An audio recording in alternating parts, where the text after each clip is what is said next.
Boy, you need to take that off, right now. The old man's voice cut through the diner like a blade. His hands were shaking. Not from age, from something else. Something that looked a whole lot like fear. Logan Walker didn't move. I was 17 years old wearing a dead man's jacket, and he had no idea why every single person in that room had stopped breathing.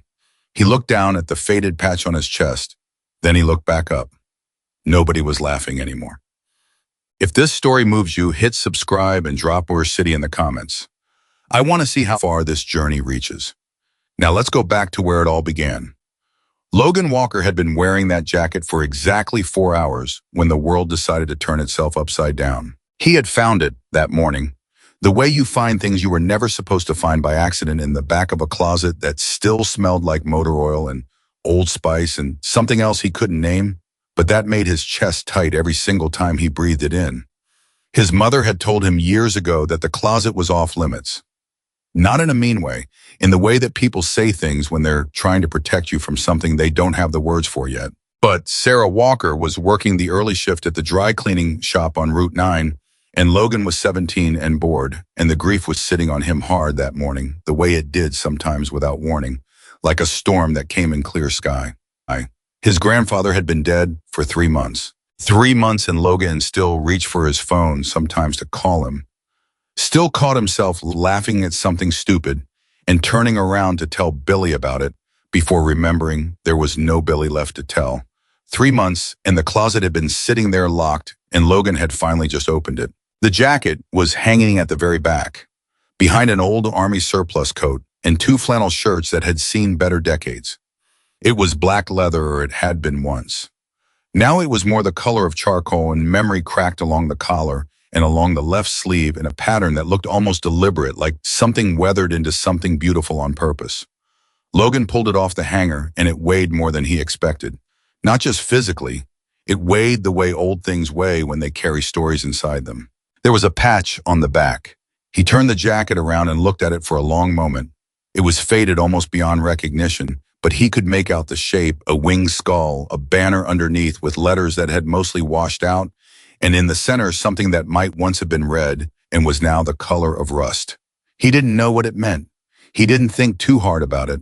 He just put the jacket on. It was too big for him across the shoulders.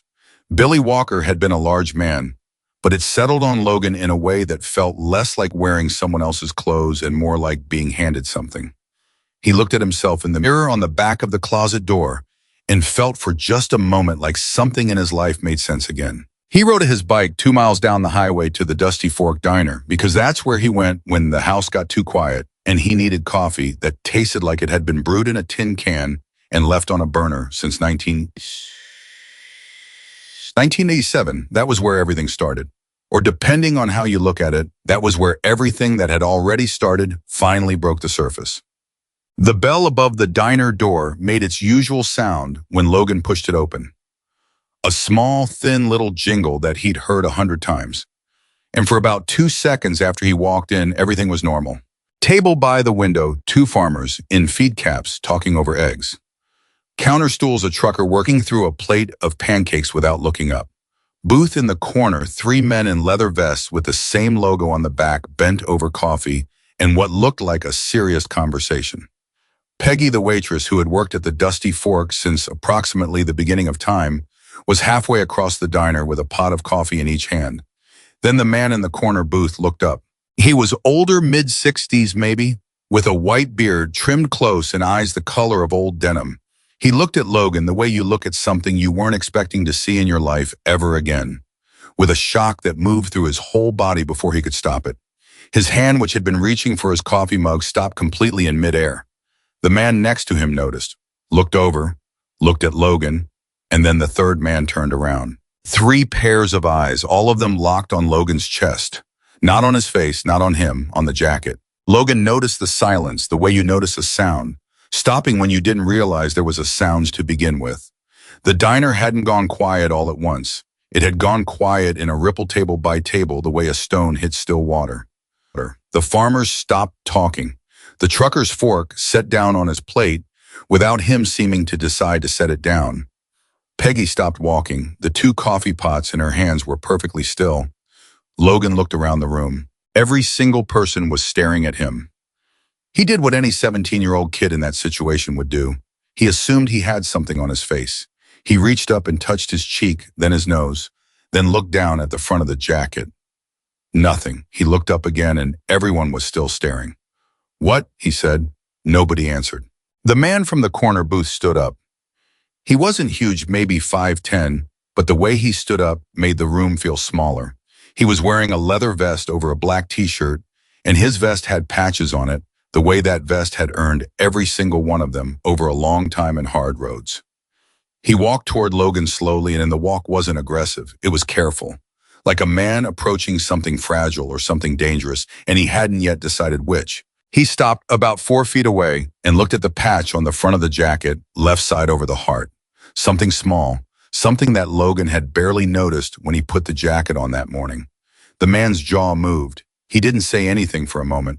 Then very quietly, so quietly that Logan almost didn't hear it, he said, "Where did you get that jacket, son?"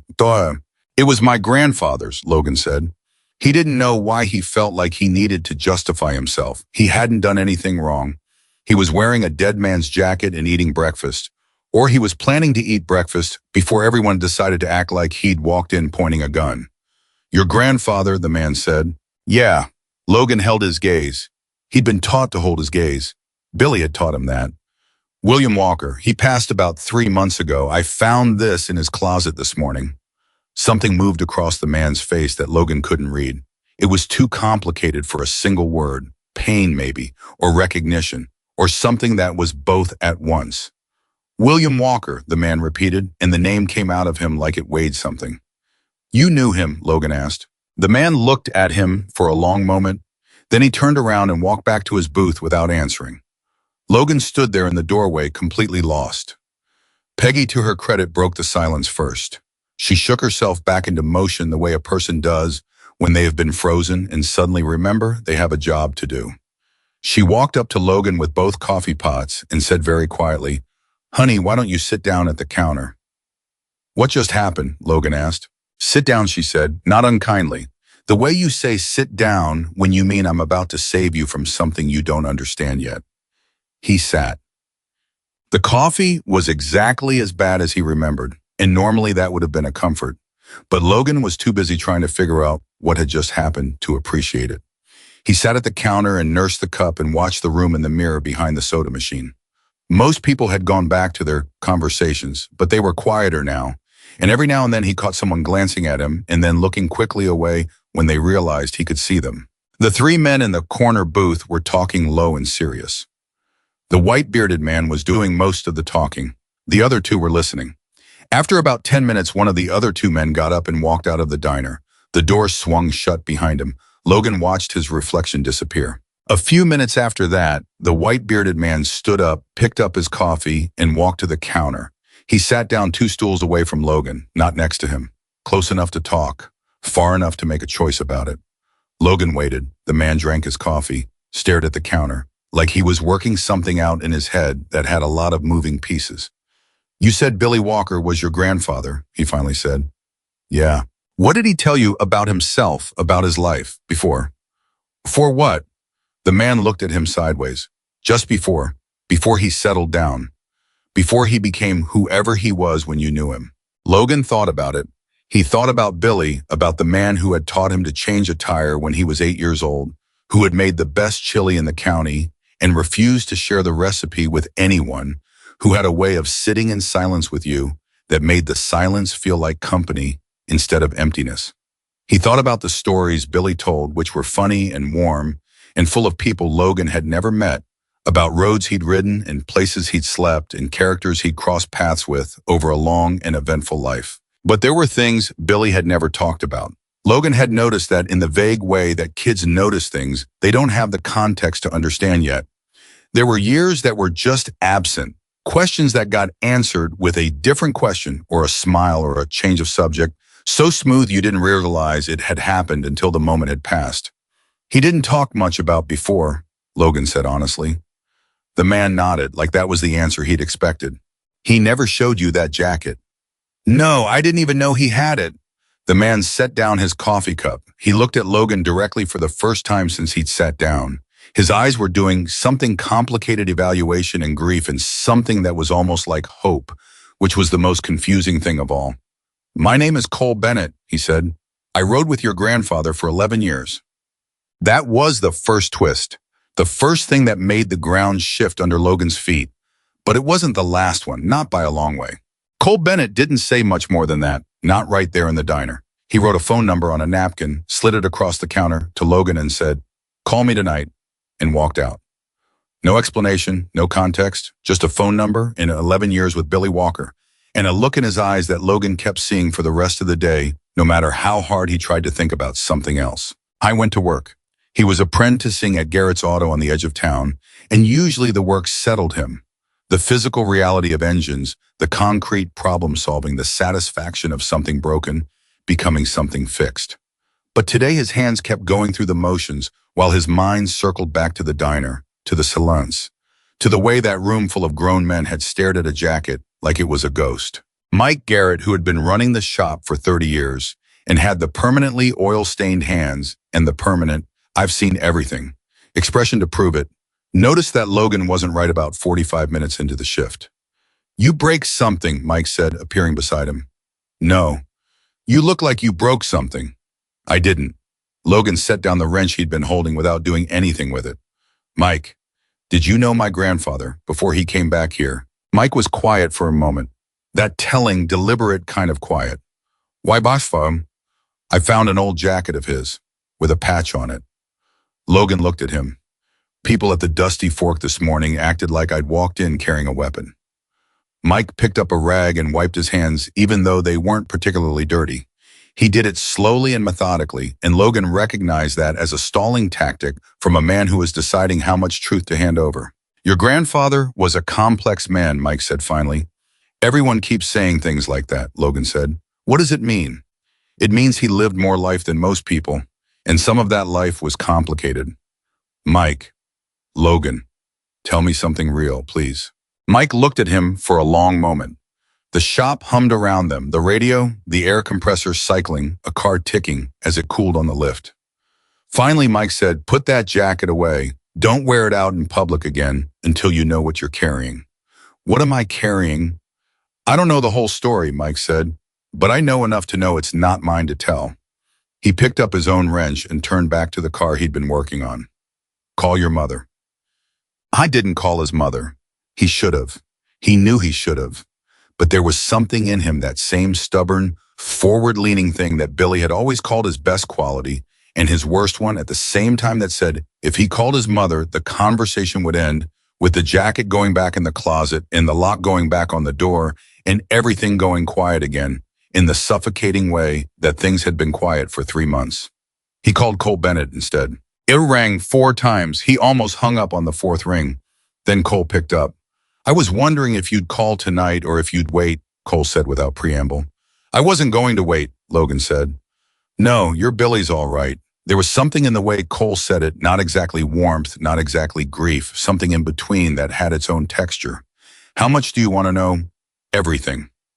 A silence. "Then that's going to take longer than a phone call." "Then where do we meet?" Another silence. Longer this time. "There's a place about 15 miles north of town. Old service road about half a mile off Route 11. There's a water tower that used to be painted red. It's mostly rust now.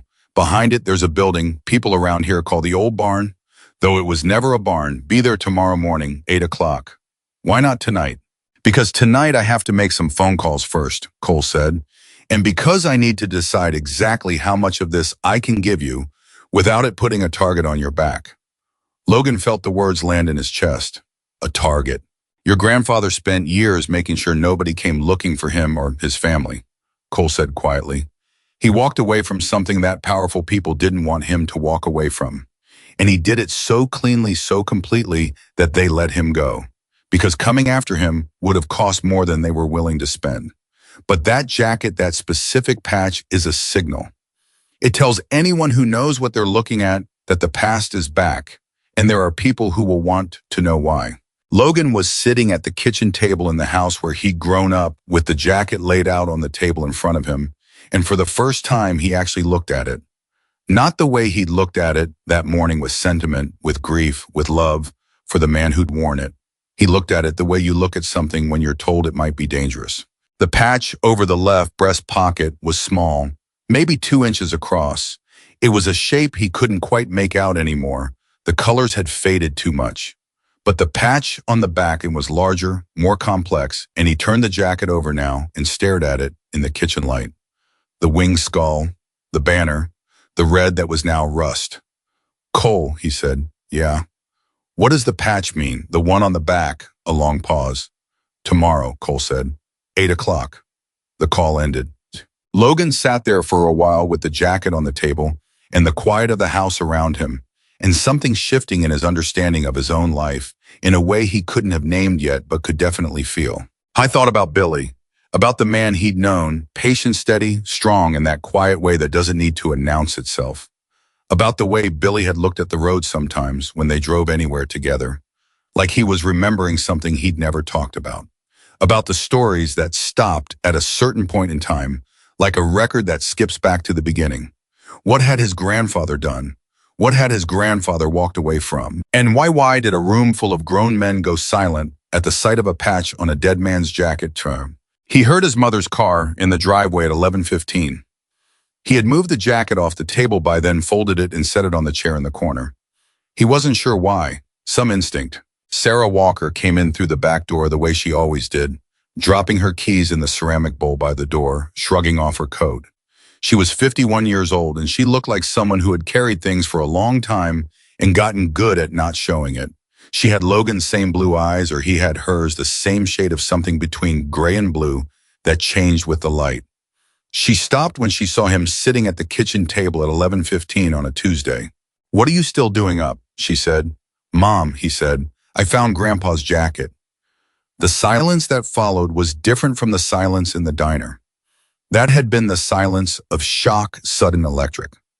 This was the silence of something that had been held back for a very long time, suddenly pressing hard against a door. Her eyes went to the chair in the corner, to the jacket, and something moved across her face that Logan had never seen before on his mother's face, not in all his 17 years. It was fear, clean and clear and real. "Where did you find it?" she said, not a question. The flatness of someone who already knows. "The closet, the one you told me was off limits." "Logan?" "I wore it today," he said. "I wore it to the Dusty Fork." The color drained from her face. Not a little bit, not a subtle change. It left like water leaving a container, rapidly, visibly, completely. She grabbed the back of the nearest chair and held it. "You wore it on," she said. "Yeah, Mom, what is going on?" People stared at me like, "Who saw you?" Everyone. The whole diner. And there were some men bikers, I think 3 of them in the corner booth. One of them knew Grandpa. His name is Cole Bennett. No. Her voice was sharp, sharper than he'd ever heard it. "No, Logan. Cole Bennett is..." She stopped, pressed her lips together, made a visible decision to be careful. "What did he say to you?" "He gave me his number, asked me to call him." "Did you..." He looked at her steadily. "Yeah." She closed her eyes for a moment. When she opened them, something had shifted in them, not fear anymore, or not just fear, something more complicated, the expression of a woman who has kept a door locked for 17 years and has just found the lock broken. "What did he tell you?" she asked. "He told me to meet him tomorrow morning, at a place called the Old Barn." "Absolutely not." "Mom." "Absolutely not, Logan. You will not go. Do you understand me?" She was around the table now, standing directly in front of him. Her voice was quiet, but there was a force behind it that he could feel like pressure in the air. "That jacket goes back into the closet. You don't call Cole Bennett again. You don't go to any barn, and you do not wear that jacket where anyone can see it." "Why, because I said so." "That's not good enough," Logan said. "Mom, Grandpa is dead. Something that he did is making people look at me like I walked in waving a flag from a country they thought didn't exist anymore. I want to know why. I deserve to know why." "You don't know what you're asking for." "Then tell me." She stared at him. He held it. He thought about Billy, about holding his gaze, about the specific kind of courage that isn't dramatic, that's just staying put when everything in you wants to move. Finally, she walked to the kitchen counter. She stood there with her back to him, and he could see her shoulders in the specific way they were held tight and controlled. And he waited. Your grandfather, she said very quietly, was not always the man you knew. I know that. No, she said and turned around. You think you know that. You think it means he was younger once or wilder once or made mistakes like everyone does. That's not what I mean. She looked at him with her mother's eyes, that blue-gray light, and she looked like she was about to give him something she'd rather keep. He was part of something, it was supposed to be about protecting people. That's how it started. That's what he believed in for years. He believed in it with everything he had. And then it changed. The people in it changed. And Billy, your grandfather, he tried to hold on to what it was supposed to be. For a long time he tried, and then he realized he couldn't, and he walked away. What was it? Logan asked. What did he walk away from? She shook her head slowly. Mom, he walked away so that you could grow up safe, she said. He walked away so that I could raise you here in this town without any of what came before touching you. Her voice had something ragged in it now underneath the control. He did that for us. He gave all of it up for us. And now you've put that jacket on and walked it into the Dusty Fork Diner, and Cole Bennett knows you exist, and I don't. She stopped. Her hand went to her mouth for just a moment. Then she lowered it. I don't know what that means yet, and that terrifies me. Logan looked at her for a long moment. He left evidence, he said. She blinked. What Cole as much as told me. He said Grandpa walked away so cleanly, they let him go. People like that, people who build power, they don't let go of things. Unless you've got something that makes it not worth coming after you. Grandpa had something. He watched her face. Didn't he? The silence stretched out long and thin and fragile. Go to bed, Logan, she said finally. Mom, please. The word was exhausted and frightened and full of love all at once. Please, just go to bed, let me think.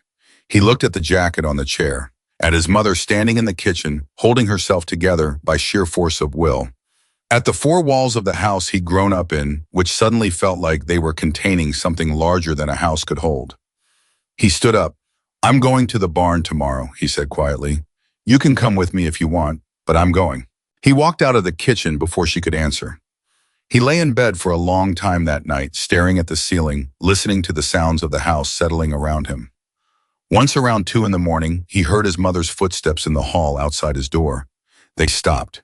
He held his breath. Then they moved on, and somewhere in the house he heard the soft, unmistakable sound of a drawer opening. Papers moving, a drawer closing again. He lay there in the dark and thought about a man he'd loved all his life and had apparently known only halfway.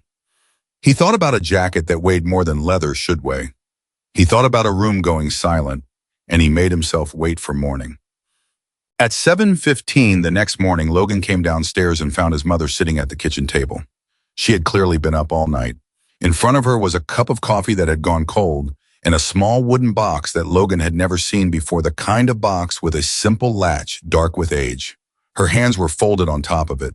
She looked up when he came in. Her eyes were red, but her expression was different from last night. The fear was still there. It would probably always be there now. He understood that the genie was out of the bottle, but underneath the fear, there was something else, something that looked a lot like decision. Sit down, she said. He sat. She looked at the box for a moment.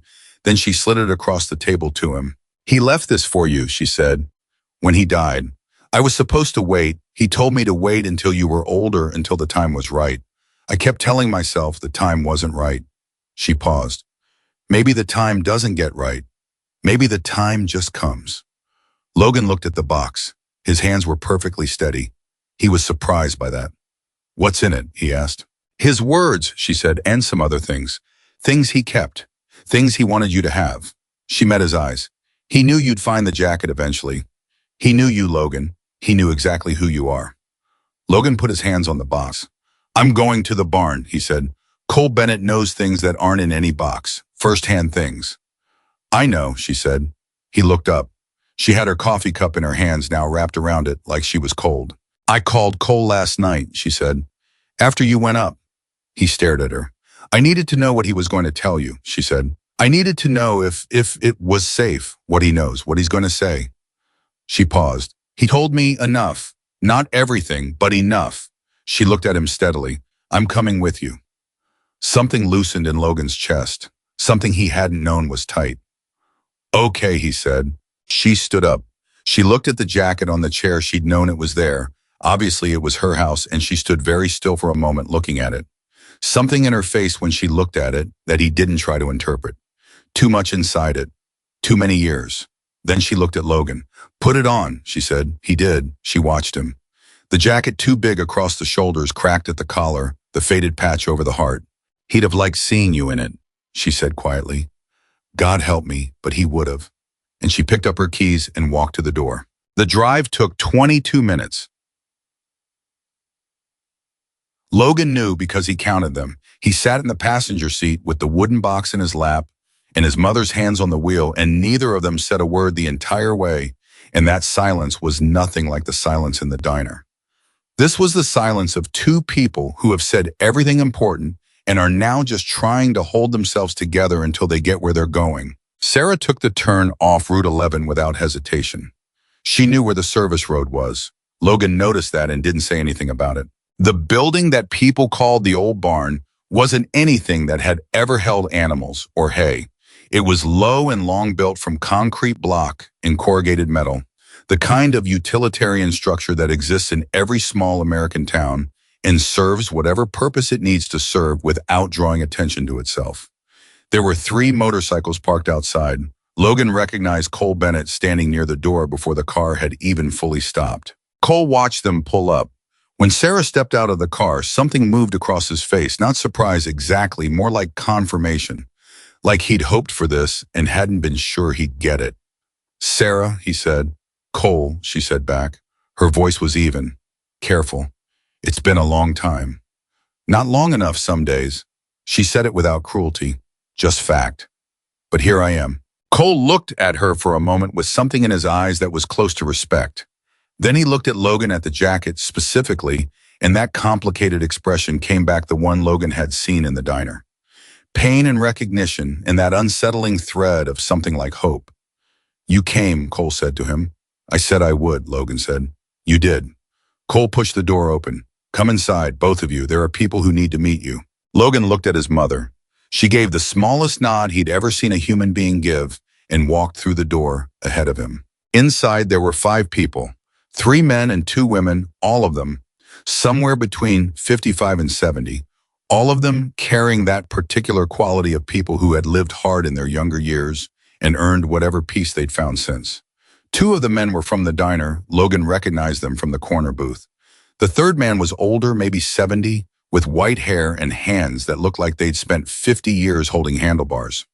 One of the women was small and sharp-eyed, somewhere in her 60s, with the kind of stillness that reads as either calm or danger, and Logan wasn't sure which yet. The other woman was taller, and she was looking at Logan with an expression that stopped his breath for a second, because it was the closest thing to the way Billy used to look at him that he'd ever seen on a stranger's face. Cole closed the door. This is Logan Walker, he said to the room, Billy's grandson. Nobody spoke for a moment. Then the older man with the white hair stood up from where he'd been leaning against the wall and crossed the room and held out his hand to Logan. Jimmy Reeves, he said, I rode with your grandfather for 9 years. The best 9 years of my life for what it's worth. Logan shook his hand. The grip was firm and dry and brief.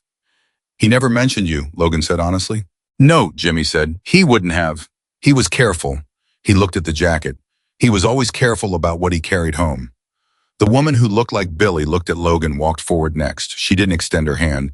She just looked at him up close, the way you look at something you're trying to find a trace of something else in. Donna Reeves, she said, Jimmy's wife. I knew your grandfather differently than these men did. She paused. I knew him when things went wrong. I was the one he called the night he decided to leave. The room shifted at that, like the words carried weight that redistributed itself across every person in it. Leave what? Logan said. Someone needs to tell me what we're talking about, what he left, what you all are, what that patch means. Cole looked around the room. Some silent agreement passed between them all. Sit down, Logan, Cole said. Both of you. Logan and his mother sat. The others arranged themselves in the space, some standing, some sitting, in the way that people arrange themselves when they know they are about to tell a difficult story and need to be able to hold each other up through it. Cole started talking. What Cole told them began about 35 years ago in a different era of the same country when a group of riders had come together around a simple idea that power was supposed to be used to protect people who had none, that the motorcycle culture of that time gave you access to places and people and communities that conventional authority ignored, and that access was either a tool or a weapon, depending on who held it and what they believed in. Billy Walker had believed in it like a religion. On had been, Cole said, the kind of man who made other men want to be better than they were. Not through speeches or lectures, through the simple daily fact of how he lived. He showed up, he kept his word. When a family in a rural county was being squeezed by a loan shark who had connections that put him above the reach of local law, Billy showed up. When a small business owner was being threatened by people who wanted his property and had the means to take it, Billy showed up. Not with violence, though the capacity for it was there, and everyone involved understood that. With presence, with witnesses, with the implicit promise that this person was not alone, and whatever happened to them would be seen and remembered and answered.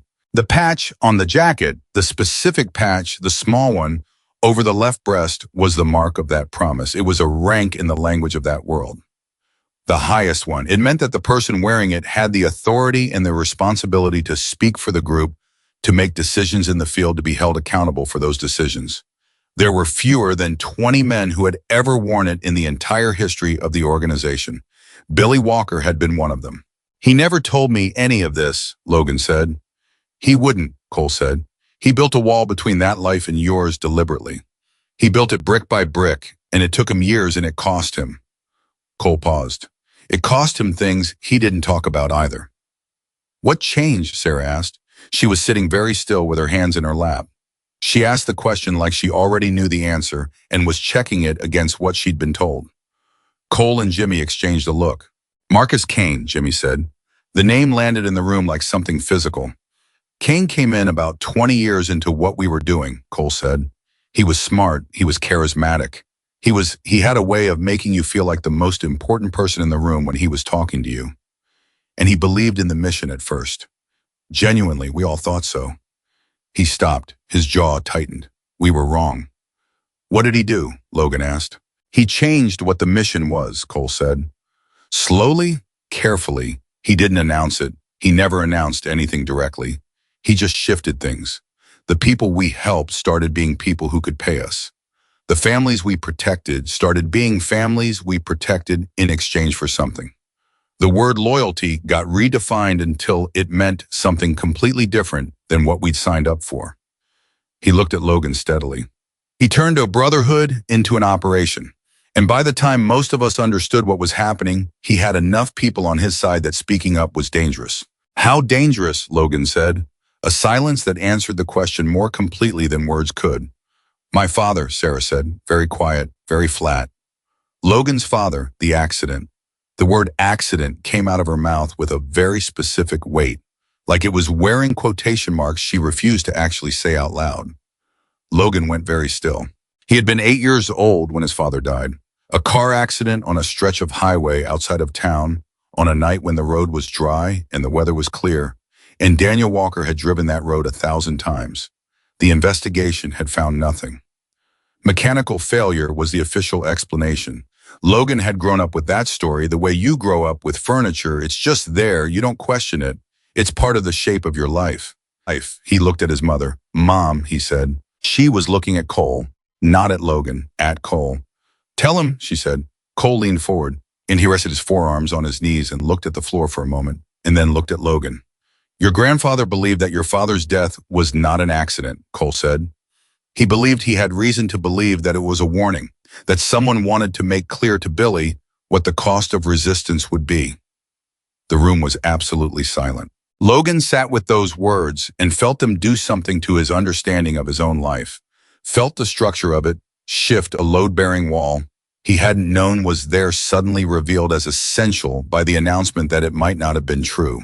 He believed it, Logan said. Did he know? He had evidence, Cole said. That's why they let him walk. He knew enough about Kane's operation, documents, records, names, financial trails, that using it against them would have been catastrophic. Kane let him leave because it was cheaper than the alternative. And my father died anyway, Logan said. Before Billy had everything organized, before he had it in a form that was usable. Cole's voice was careful. It was a warning and a message at the same time. Back off, or there's more where this came from. And Billy, your grandfather, made the calculation that the only thing he could do was comply.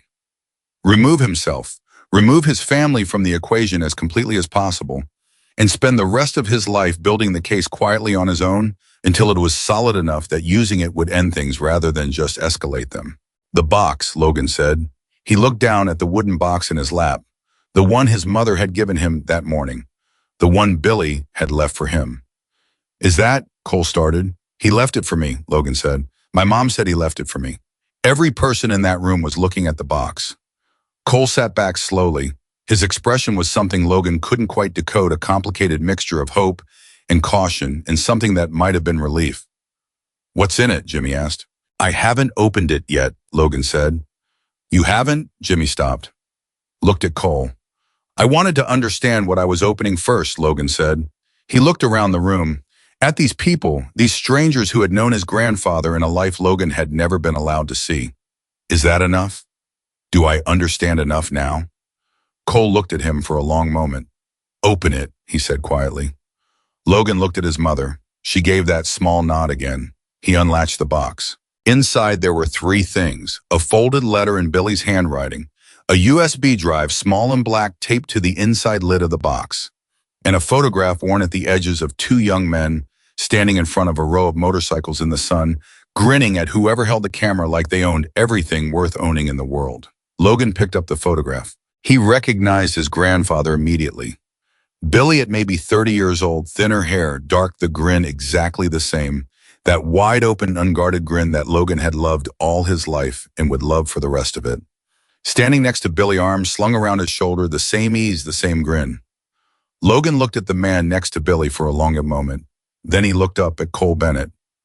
Cole's face had gone absolutely still. That's you, Logan said. Yeah, Cole said. His voice was different now, lower, something stripped from it. That's me.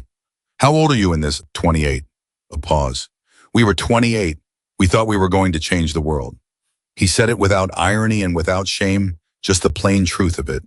Some days I still think we might have if things had gone differently.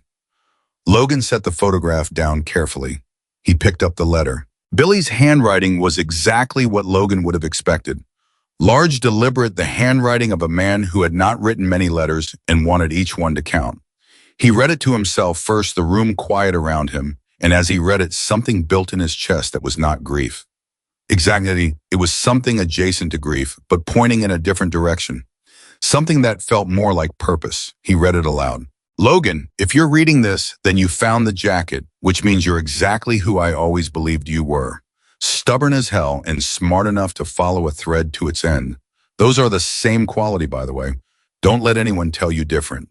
I want to tell you things I should have told you when I had the chance, and I'm sorry I didn't. I'm sorry for a lot of things. I'm sorry I chose safety over honesty for so long. I told myself it was to protect you and your mother, and that was true, but it was also easier, and I knew it, and I'm not proud of it. The drive has everything: names, dates, transactions, communications going back 20 years. It's enough. I made sure it was enough before I put it in this box. I didn't give it to the law because the law in this county has been compromised for longer than I can prove, and the people above the county level don't ask questions about places like this until someone makes them. So the drive is for whoever is strong enough and smart enough to make them ask. I thought that might be you. I hoped it would be. I love you. I'm proud of you. Not for what you'll do with this. I'd be proud of you no matter what you did with it. I'm proud of you for being who you are, which is someone who opens doors instead of walking around them. Billy. The room was silent for a long moment after Logan's voice stopped. Then Jimmy Reeves made a sound that wasn't quite crying and wasn't quite a laugh and was somehow both at once, and pressed his fist against his mouth. Donna Reeves reached over and put her hand on her husband's arm. Cole Bennett was looking at the floor. His shoulders were moving slightly with the effort of controlled breathing. Sarah Walker had both hands pressed flat against the table in front of her and was looking at nothing with everything she had. Logan set the letter down. He picked up the USB drive. It was small and light, and it held 20 years. It held his grandfather's life's work. It held maybe his father's justice. He turned it over in his fingers.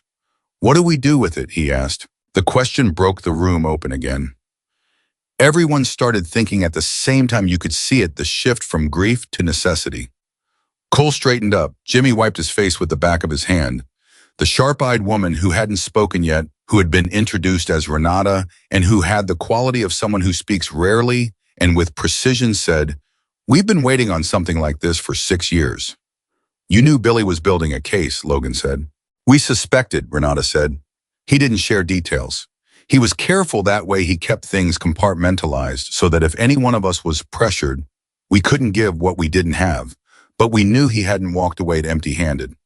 "And Kane," Logan said. "Where is Kane now?" Another exchange of looks around the room. "He's not hiding," Cole said. "That's the thing about men like Marcus Kane, they don't hide. They get comfortable. He runs a legitimate business now on the surface. Distribution company 3 counties over. Respectable. He's on the Chamber of Commerce." The contempt in Cole's voice was precise and cold. "He's been comfortable for 12 years, and the operation didn't stop. It just got quieter, more sophisticated. There are families in 4 counties right now who are living under his thumb and don't have the language to describe what's happening to them." "Then we use the drive," Logan said. "It's not that simple," Cole started. "Yes, it is." Logan's voice was steady, not aggressive, just clear. "My grandfather spent years building something that he called enough. He said on that drive, 'There's enough.' He left it to me because he believed it was time. I'm not going to sit on it and make the same choice he made, which was to wait for some perfect moment that never comes." Cole looked at him for a long time. "You understand what this does," Cole said. "You put this into the right hands, Kane knows almost immediately that someone has moved against him. He has people. He has people inside legitimate institutions, inside the business community, inside the county government. He will know, and he will look for the source." "Then he'll find me," Logan said. "That's fine." "Logan," his mother said. "Mom, Dad's dead." He said it quietly without drama because it wasn't drama, it was fact. The most basic fact of his life. He's been dead for 9 years and nobody answered for it. Grandpa spent his whole life building the answer, and then he died before he could deliver it. Somebody has to deliver it. He paused. "It's going to be me." The silence that followed that statement was different from all the silences that had come before it. This one had weight and direction. It was the silence of a decision being made and recognized by everyone in the room. Cole looked at Jimmy. Jimmy looked at Donna. Donna looked at Renata. Renata looked at Logan. "Your grandfather used to say that courage isn't about not being afraid," Renata said. "It's about being afraid and doing the thing anyway because the thing matters more than the fear." "I know," Logan said. "He told me that when I was 12. Something shifted in Renata's expression. "He did. Yeah, I fell off a roof I wasn't supposed to be on. Broke my wrist. He drove me to the hospital and he said it the whole way." Logan almost smiled. "He said it so many times I thought he was mad at me. Took me a while to understand he was saying it because he was proud of me for trying in the first place." Renata looked at him for a moment. Then she reached into her jacket and produced a small card and set it on the table in front of him. On the card was a name and a phone number. "This is a federal investigative journalist," she said. "She's been working on Kane's network for 3 years from the outside without enough to publish. We've been in contact with her. We've been waiting for something that would give her enough." She tapped the card. "That drive is enough." Logan looked at the card, then he looked up at Cole. "You've been building toward this," he said. "All of you, you've been waiting." "We've been hoping," Cole said. "There's a difference. And you needed the drive." "We needed the drive, and we needed—" Cole stopped. What Cole seemed to consider how to say the next thing carefully.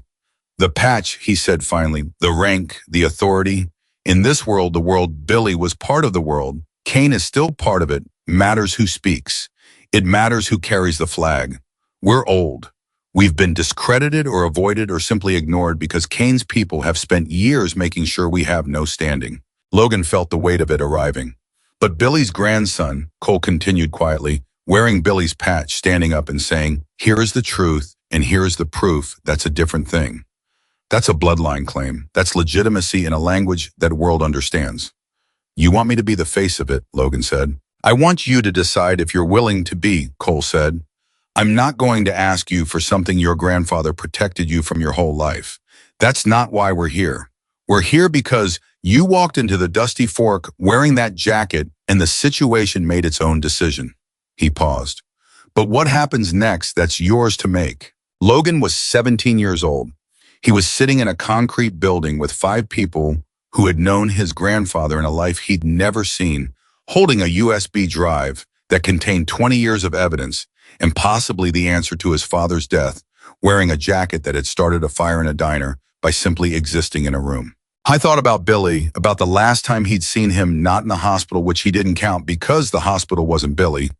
Not really. The last time he'd seen him at himself at home, sitting on the porch in the early morning with coffee, watching the light change. Logan had come out and sat beside him, and Billy had looked over at him and said out of nowhere with no preamble, "You're going to be okay, you know, whatever comes." Logan had thought at the time that Billy was talking about losing him, about the dying that was coming. Now he thought maybe Billy had been talking about something else entirely. He set the USB drive on the table next to Renata's card.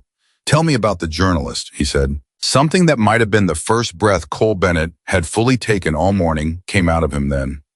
Jimmy Reeves made a small sound. His mother reached across the table and put her hand over Logan's, and he turned his hand over and held hers. "Her name is Patricia Voss," Renata said. "She's based in the state capitol. She's been investigating Kane's financial network for 37 months. She nearly had enough 18 months ago, then her primary source went quiet." "Went quiet how?" Logan said. Renata's expression gave him the answer before she said it. "Same kind of quiet your grandfather's people sometimes went. So she needs protection too." "She needs the material," Cole said. "The material is the protection. Once it's published, there's no point in silencing anyone because the information is already out."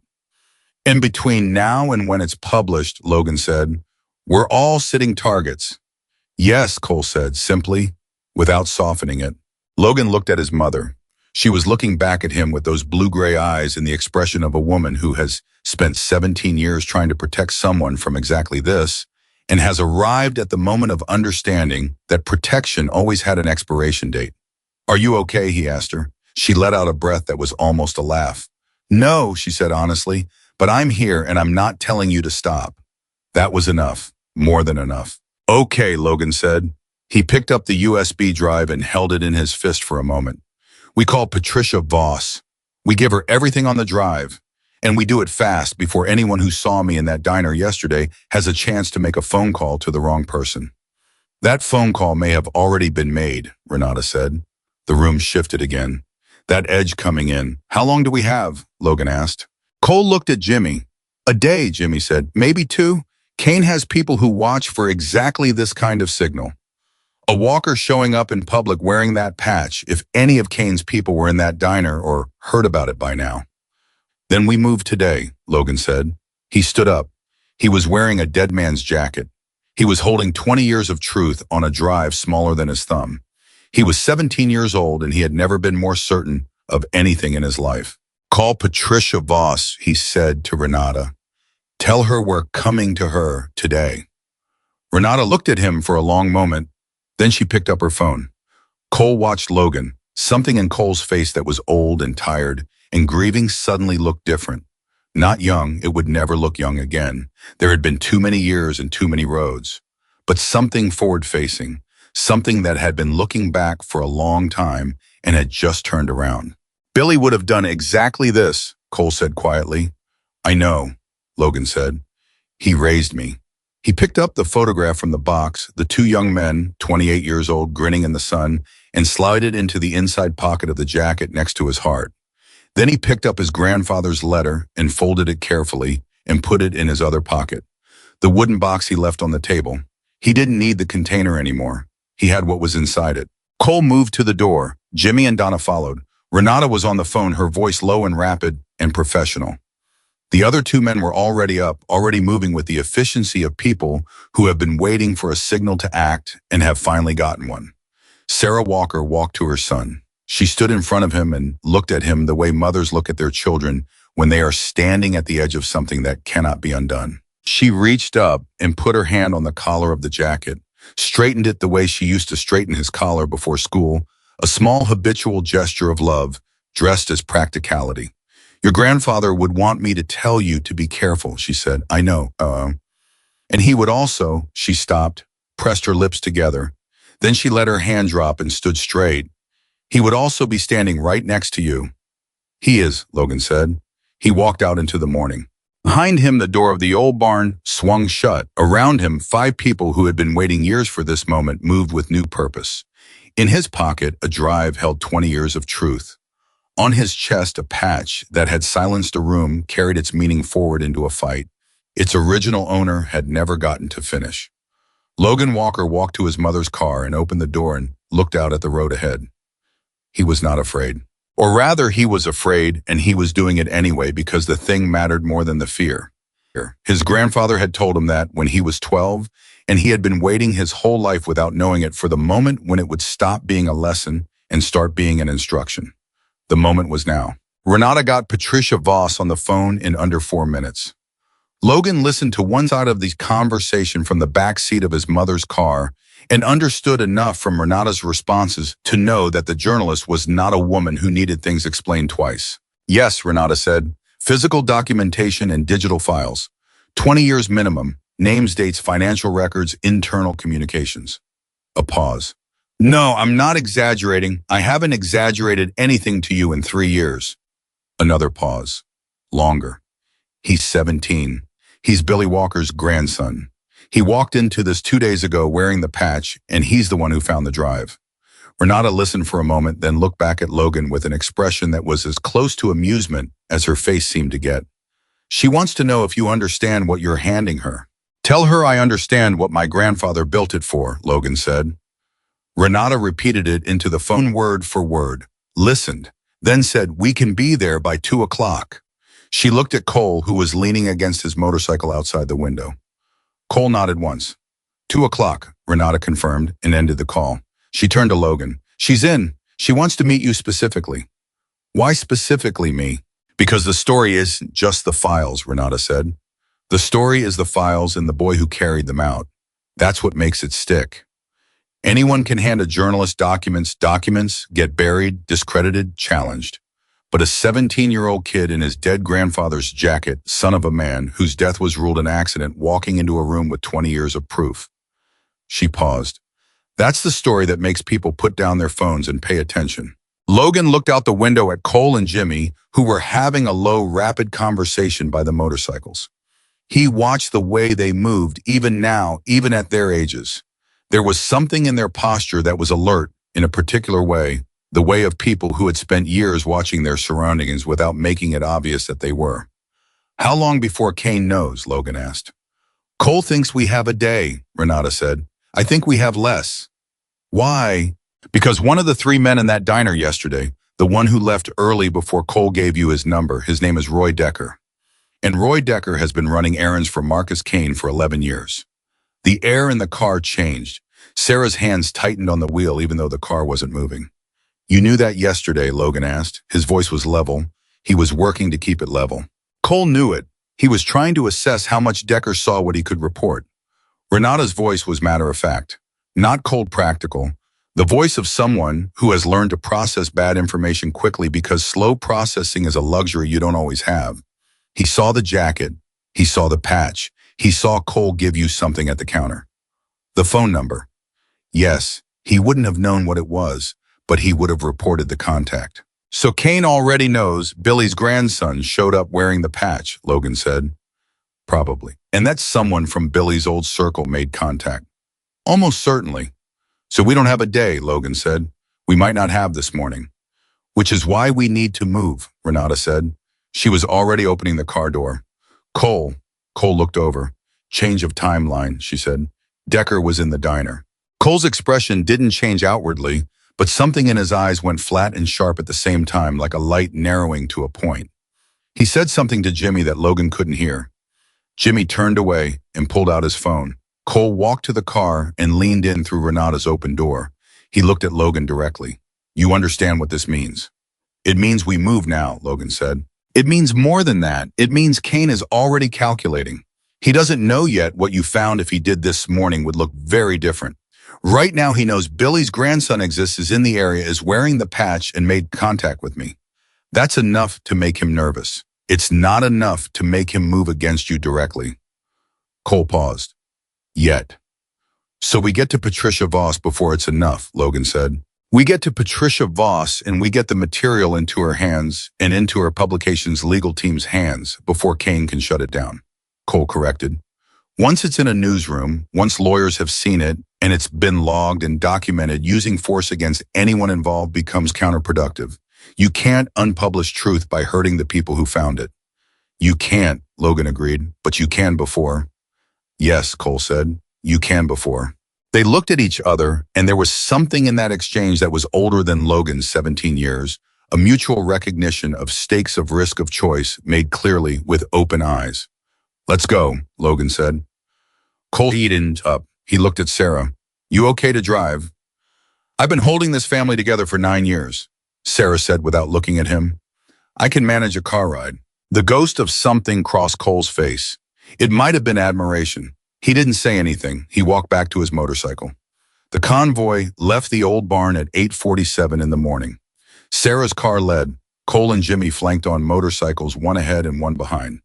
The other 2 men from the barn followed in a dark pickup truck. Renata rode with Logan and his mother. They had 112 miles to go. For the first 40 miles, everything was quiet. Not the relieved kind of quiet, the tense listening kind, where every car that appeared in the rearview mirror got assessed before it got dismissed. Logan watched the mirrors without making it obvious. So did his mother. So did Renata.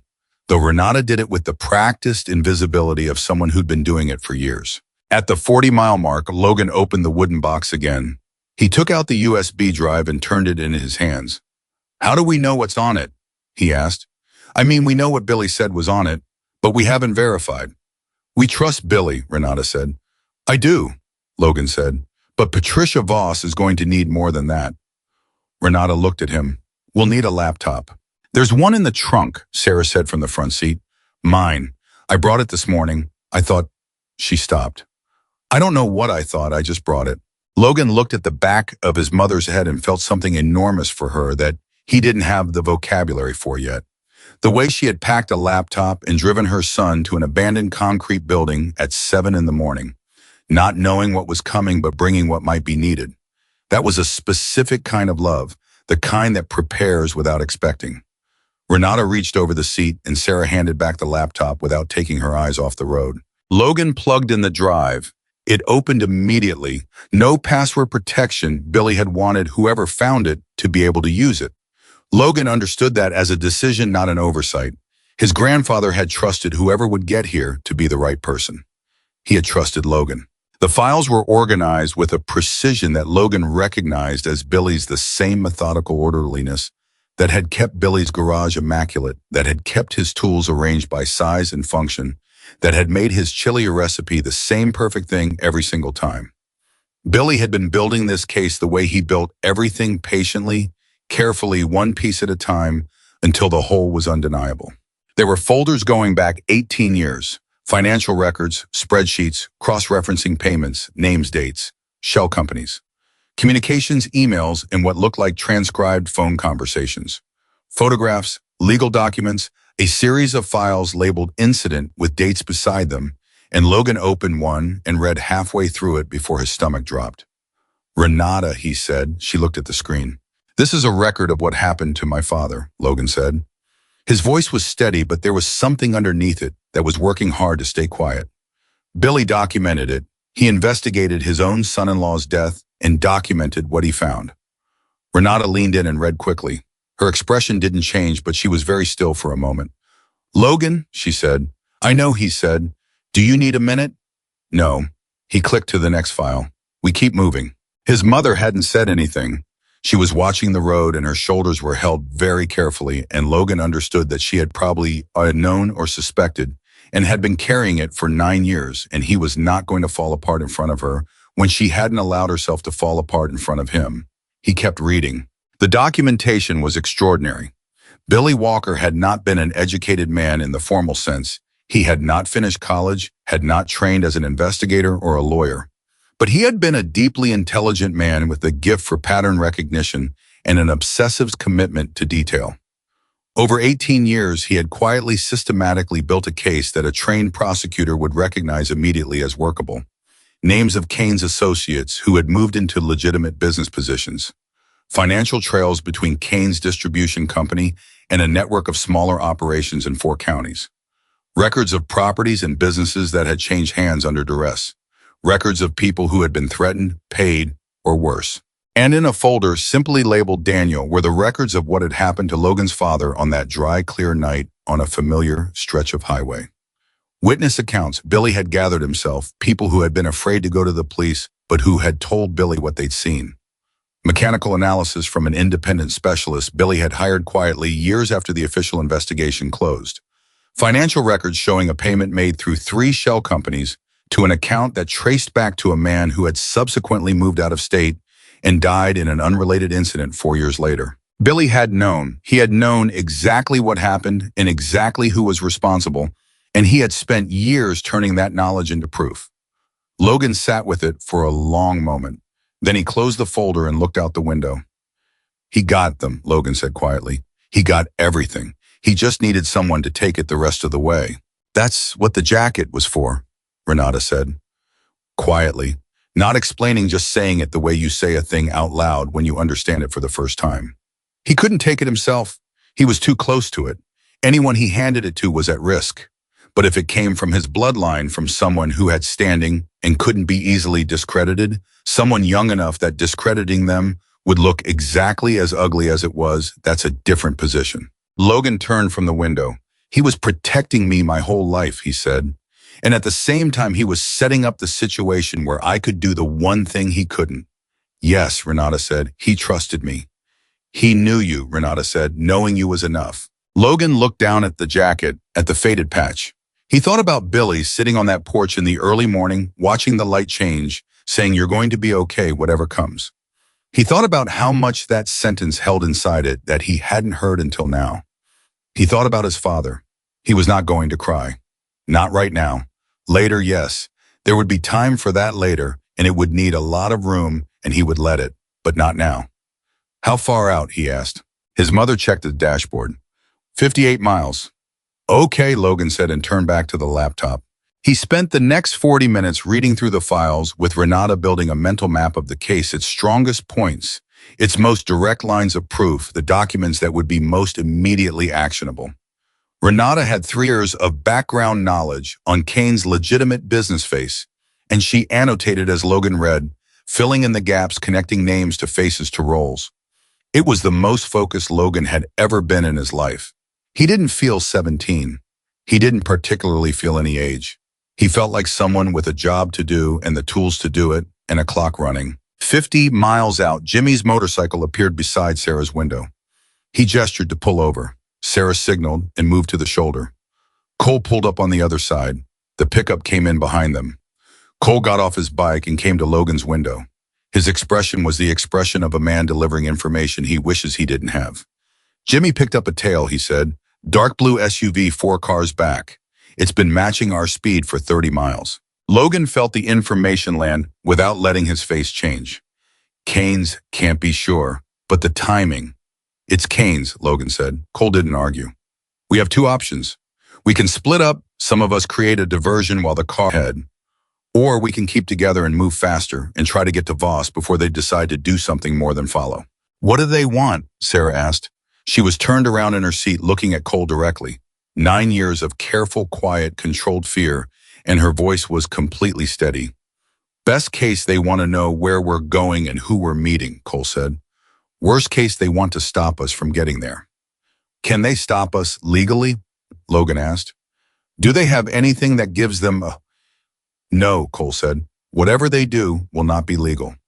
The word hung in the clean morning air. Then we move fast, Logan said. Together. We don't split up if they're going to make a move. I want everyone in one place, not scattered. He looked at Cole. Can Jimmy run interference? Cole looked at him for a moment. You want Jimmy to... I want Jimmy to make them pay attention to him instead of us. Buy us 20 minutes. Logan held Cole's gaze. Can he... Cole's mouth moved in something that was not quite a smile, more the echo of one. Like he was recognizing something. Yeah, he said. He can. Tell him to stay safe. Jimmy's been staying safe since before you were born. But Cole said it without dismissal. He said it the way you say something when you're moved, but don't have the habit of showing it. He walked back to Jimmy's bike. They conferred briefly. Jimmy looked past Cole at Logan and gave a small nod. Then Jimmy's motorcycle moved back out onto the road, fell back and began to drift toward the blue SUV. Sarah pulled back onto the highway. Cole stayed close. Mom, Logan said. I know, she said. Drive fast. She drove fast. The next 20 minutes were the longest of Logan's life, and also in some way he couldn't have explained the most alive he had ever felt. Not in a reckless way, in the way of someone operating at the exact ceiling of their capacity where everything is clear and sharp, and every second counts, and there is no room in your mind for anything except what is directly in front of you. Renata was on the phone with Patricia Voss, updating her, getting instructions about where exactly to enter the building and who to ask for. Cole was on his phone with someone Logan didn't know, arranging something Logan was hearing only pieces of. Sarah drove with the focused precision of a woman who had everything worth saving in the world in the seat behind her. Logan held the laptop on his knees with the drive plugged in and one hand on the drive itself, not for any logical reason, but because it felt like the right thing to do, like keeping physical contact with something important. 30 miles out, Renata got off the phone and looked at Logan. Patricia Voss has her editor and a media attorney already in the building, and she said, she moved fast. How did she know to have them ready? She's been ready for 3 years, Renata said. She just needed the call. 20 miles out, Cole pulled up beside Sarah's window and held up his phone. She rolled it down. Jimmy's okay, he said. The SUV lost them or backed off, one or the other. Which do you think? Sarah asked. I think they backed off, Cole said. I think whoever was driving decided that pulling a move on an interstate highway in daylight with witnesses wasn't worth the exposure. I think they're going to try something smarter. He looked at Logan. We need to get in and out of that building quickly. Understood, Logan said. The city appeared at the edges of Logan's visions, the way cities appear when you've been driving through open country, gradually at first, then all at once. He had been to the state capitol twice in his life, both times with Billy, both times as a kid on some errand that seemed ordinary at the time. He wondered now with a new and complicated clarity whether those trips had been as ordinary as they seemed. Whether Billy had been watching something, checking something, maintaining some thread of the long, careful work he'd been doing for 18 years. He wondered how much of his childhood had been both things at once, normal and something else. Patricia Voss met them in the lobby of the building. Logan had expected a journalist to look like he didn't know exactly. He had a vague composite image assembled from movies and television. Patricia Voss was nothing like it. She was in her mid-40s, compact and quick-moving, with dark hair pulled back and the kind of attention in her eyes that made you feel like she was already writing the first sentence while she was still shaking your hand. She shook his hand. She looked at the jacket, specifically at the patch, for exactly 1 second. Then she looked at his face. Logan Walker, she said. Yes. You have the drive. Yes. Come upstairs. She was already moving. All of you. They took the elevator up. Cole, Logan, Sarah, Renata. In the small space of the elevator, nobody said anything. Cole stood with his arms at his sides and his eyes on the doors. Sarah stood next to Logan and once briefly touched his arm. He didn't look at her, but he felt it, the touch and everything behind it all, 17 years of it. Patricia Voss's office had 2 other people in it already. An older man who was introduced as the editor, Martin Gale, and a woman in a dark suit who was the media attorney whose name was Rebecca Shore. Both of them looked at Logan with the particular attention of people who have been told something significant is coming and are now evaluating whether the reality matches the description. Logan set the laptop on the table and plugged in the drive. Everything's organized, he said. My grandfather dated and labeled every file. I can walk you through the structure, or you can review it yourself. It's clear enough that you shouldn't need a guide. Rebecca Shore leaned forward and looked at the screen. She was reading quickly, scrolling, her expression professionally neutral. Martin Gale stood behind her and read over her shoulder. Patricia Voss sat across from Logan and looked at him rather than the screen. Tell me about the jacket, she said. Now, Logan looked at her. While they read, she said, tell me the whole story. Start with where you found it. So Logan told her. He told her about the closet and the smell of motor oil in the morning 3 months after Billy died, when the grief was sitting on him heavy, and he opened a door he'd been told not to open. He told her about the diner, the silence, the ripple of shock moving through that room. He told her about Cole Bennett and the phone number on a napkin in a building outside of town, and 5 people waiting for something they'd been hoping for without letting themselves believe in it too much. He told her about the wooden box and his grandfather's letter and the photograph of 2 28-year-old men grinning in the sun like they owned the world. He told her about the folder labeled Daniel. Patricia Voss was very still while he talked. She wasn't taking notes. She was listening in a way that was different from the normal kind of listening where people are waiting for their turn. She was taking him in completely the way a recording device takes things in comprehensively without filtering. When he stopped, she was quiet for a moment. "Your grandfather built this case over 18 years, she said. "Yes. And he left it to you because he believed you were the right person to bring it forward. That's what his letter said. And you agree with his judgment." Logan looked at her steadily. "I'm here, aren't I?" Something shifted in her expression. "Yes," she said, "you are." Rebecca Shore pushed back from the laptop. She had been reading for 20 minutes and her expression was no longer professionally neutral. It was the expression of someone looking at something that is exactly as significant as they were told it was, and the surprise and the confirmation arriving at the same time. "Mr. Gale," she said. "I'm reading," Gale said. "I know. But look at the 3rd folder in the financial records, the one labeled Meridian Trust." Gale leaned in further. He was quiet for a full minute. Then he straightened up and looked at Patricia Voss. "This is not just Kane," he said. His voice was very controlled. "Patricia, this is not just Kane's operation." The temperature of the room changed. "What do you mean?" Cole asked. He had been standing by the wall the entire time, silent, watching. Now he pushed off the wall. "Meridian Trust is a financial vehicle," Rebecca said.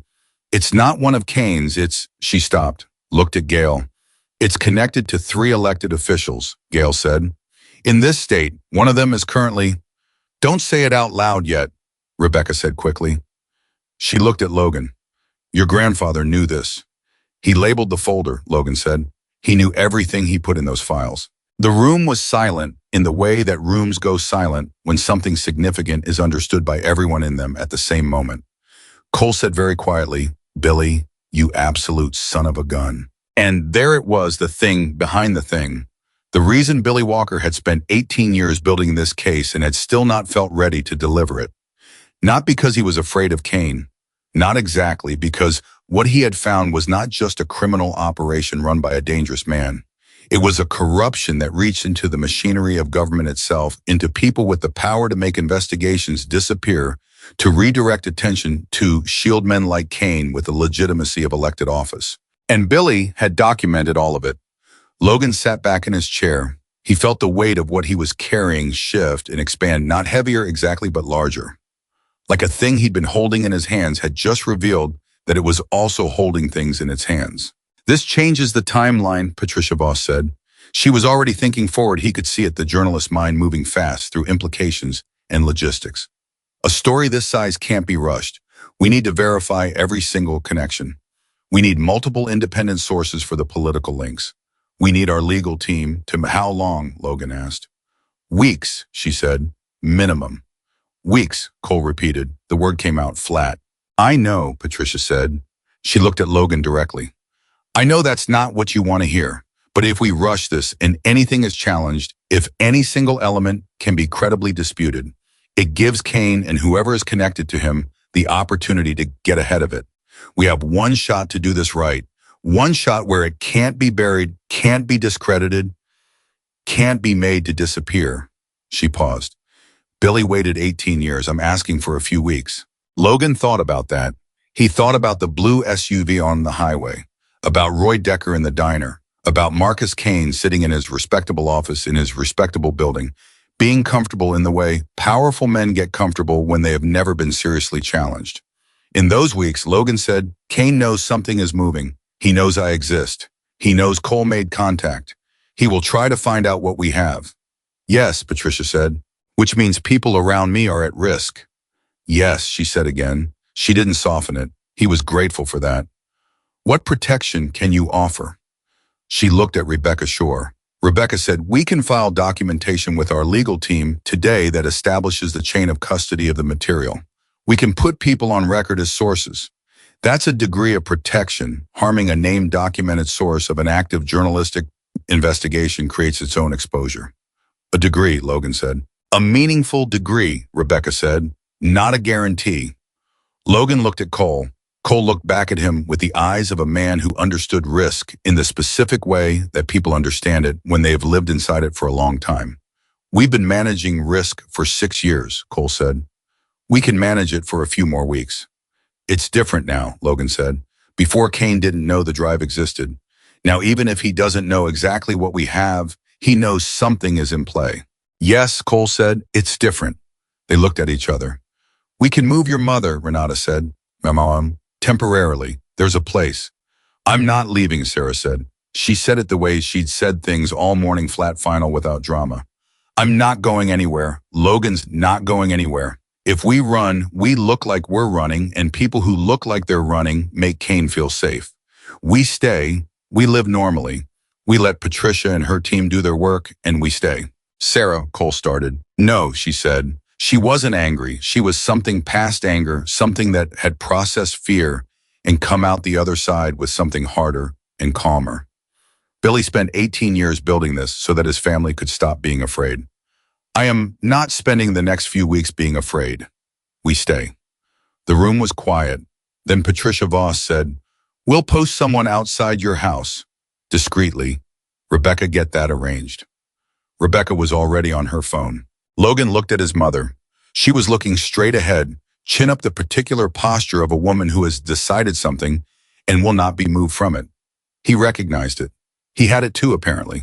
He realized not just Billy's stubbornness running through the family. It was Sarah's. It had always been Sarah's. Okay, Logan said. He pulled the USB drive from the laptop and placed it on the table in front of Patricia Voss. That's yours. Don't lose it. I won't, she said. And Patricia. She looked at him. The folder labeled Daniel. That one matters most to me personally. I need that one to be airtight. Her expression didn't change, but something behind it did. I understand, she said. I promise you that one will be airtight. He held her gaze for a moment. Then he nodded. He stood up. He was wearing a dead man's jacket, and he had just handed a journalist the proof that could bring down a criminal operation and the people protecting it. And somewhere in the city, a blue SUV was probably circling, and in 3 counties over, a comfortable man was beginning to feel the first edge of something uncomfortable. And Logan Walker was 17 years old, and he had never once in his life felt more like himself. Cole put his hand briefly on Logan's shoulder as they moved toward the door. Not a grip, just a touch, the way men who have trouble with words use their hands to say the thing anyway. Logan didn't stop walking, but he felt it. The elevator came, they stepped in. As the doors closed, Logan caught his reflection in the polished metal, the jacket, the patch, the boy inside it. He thought about Billy. He thought, I carried it. I got it there. Then the doors closed and they went down. They drove home in this kind of quiet that follows big things. Not empty quiet, full quiet, the kind that has too much inside it to make room for words. Sarah drove. Logan sat in the back with the wooden box on the seat beside him. Renata had stayed behind with Patricia Voss. Cole and Jimmy followed as far as Route 11 and then peeled off. Cole holding up 2 fingers as he turned a small gesture that Logan understood without needing it translated. We're close. We're watching. Logan watched the motorcycles disappear in the side mirror and felt the absence of them immediately. The drive home took the same 22 minutes it had taken that morning, and Logan spent them thinking about Marcus Kane. Not with fear exactly, with the concentrated attention you give to a problem that has to be understood before it can be solved. He tried to build Kane in his mind from the pieces he'd been given. Smart, charismatic, patient. A man who had taken something that worked on principle and converted it to something that worked on fear so gradually that the people inside it hadn't fully registered the shift until the shift was complete. A man who had been comfortable for 12 years. Comfortable men, Logan had noticed, tended to underestimate uncomfortable situations. They'd had too long without one. That might be the only advantage he had. When they got home, Sarah went straight to the kitchen and started making coffee with the focused energy of a person who needs something to do with their hands. Logan sat at the kitchen table with the wooden box and took out his grandfather's letter and read it again. The second time through, it hit differently. Not the content, the voice. Billy's voice exactly as Logan remembered it on the page. Large and deliberate and straight. No wasted words. No circling around the hard things. He folded the letter carefully and put it back. His phone buzzed. Cole. He picked up on the first ring. Talk to me, Logan said. Roy Decker made 2 calls this morning, Cole said. Before we got to the barn, my people tracked the numbers. One went to a middleman. We know. One went directly to a line associated with Kane's distribution company. So Kane knows everything Decker saw in that diner. Everything Decker saw, which is the jacket, the patch, our contact, and you existing. Cole paused. He doesn't know about the bar meeting, and he doesn't know about Voss. Yet, Logan said. Yet, Cole confirmed. How long before he starts digging? He's already digging. The question is how deep and how fast. Another pause. Logan, I need to tell you something I didn't want to say in front of your mother. Logan stood up from the table and walked into the hallway, lowering his voice. Say it. Kane has a man named Garrett, Cole said. Phil Garrett. The name hit Logan like something cold. Mike Garrett's brother, Logan said. Yes. Logan stood very still in the hallway. He thought about Mike Garrett in the shop yesterday, wiping his hands on a rag that didn't need wiping, telling Logan to put the jacket away, telling him to call his mother. Call your mother. Not mind your own business, not leave it alone. Call your mother. As if Mike had known something was moving and wanted Sarah in the loop before it got further. Is Mike involved with Kane? Logan asked. His voice was very careful. Not directly, Cole said. Phil is the connection. Phil has been running one of Kane's operations in the county for 8 years. Mike knows enough to know what his brother is into. He stayed clear of it. But Kane will use that connection if he needs leverage. He'll go to the shop, Logan said. Possibly. Logan, I work there. He'll go there looking for information about me. Logan was already moving back toward the kitchen. I need to warn Mike. Carefully, Cole said. We don't know exactly where Mike stands. He's kept his distance from Phil's business. But that doesn't mean... I know Mike Garrett, Logan said. I've known him since I was 12 years old. He's a good man who made a choice to not ask questions he didn't want the answers to. That's different from being Kane's man. A silence on Cole's end that sounded like assessment. Be careful, Cole said, and don't go to the shop today. Not yet. Let me make a call first and get a better read on where Phil is and what he knows. How long? 2 hours. 1, Logan said. Cole made a sound that was half exasperation and half something that sounded like approval. 1 hour, he said and hung up. Logan went back to the kitchen. His mother was at the counter with her coffee. She turned when he came in and read his face the way mothers read faces when they have had 17 years of practice. What happened? She said. He told her about Phil Garrett. He watched her absorb it, the way she closed her eyes briefly, the way her hand tightened on the mug, the way she let out a breath that was doing the work that words couldn't. Then she opened her eyes and she was steady again.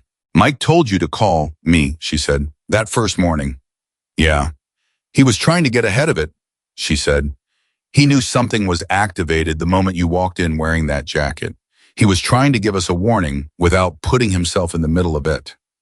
That's what I think too, Logan said. He's a good man, Sarah said quietly, whatever his brother is.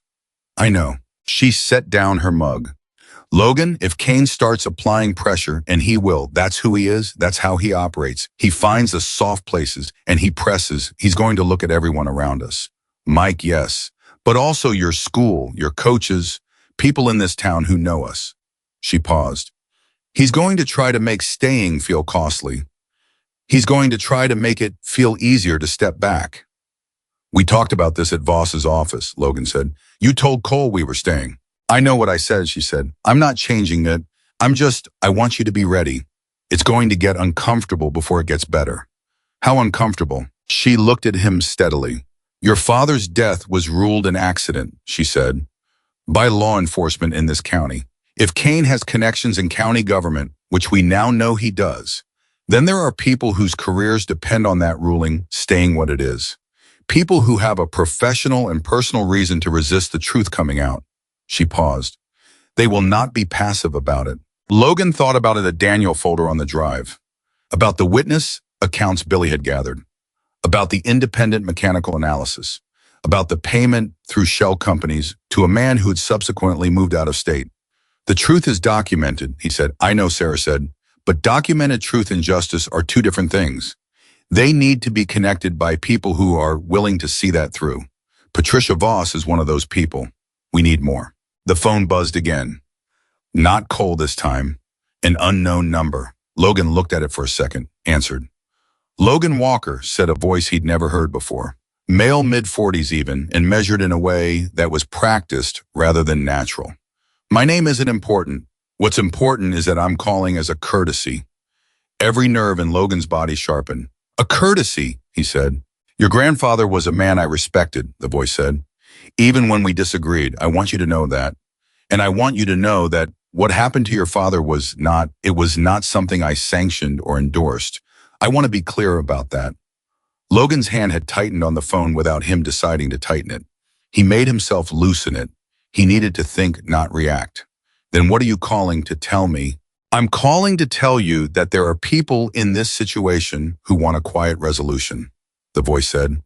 People who understand that some things from the past need to be acknowledged, addressed, but that the manner of addressing them matters enormously.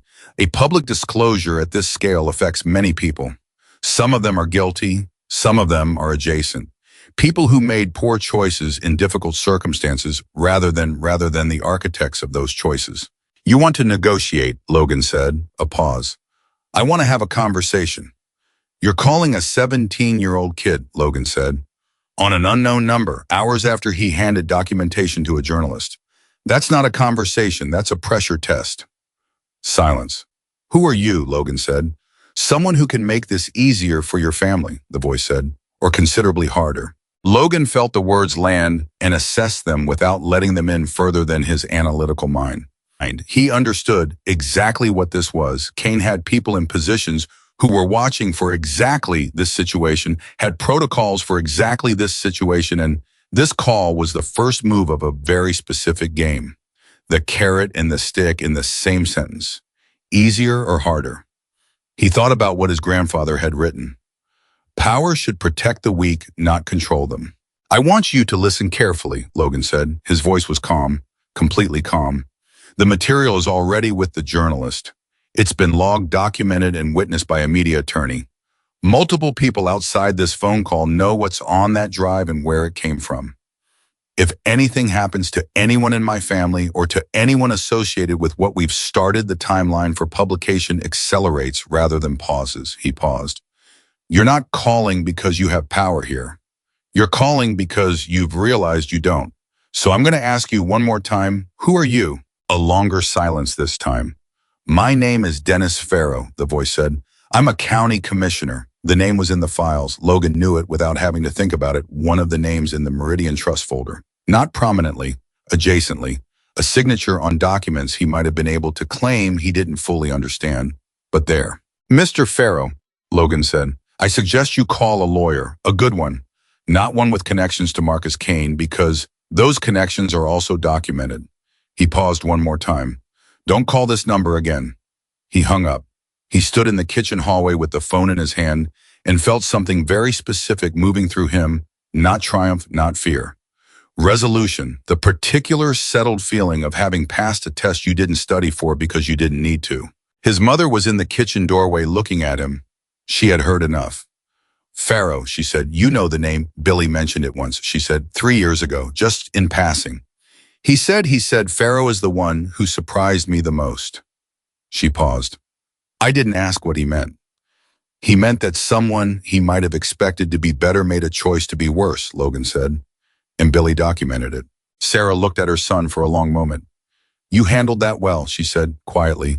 The way she said things that cost her something to say, because they were admissions of something larger, that her child was no longer a child, that the protection she'd built was no longer the only thing between him and the world. Grandpa taught me, Logan said simply. He called Cole. Cole picked up on the second ring. I was about to call you, Cole said. I heard from Jimmy there's movement near. I got a call from Dennis Farrow, Logan said. Dead silence on Cole's end. Then Farrow called you directly. Yes.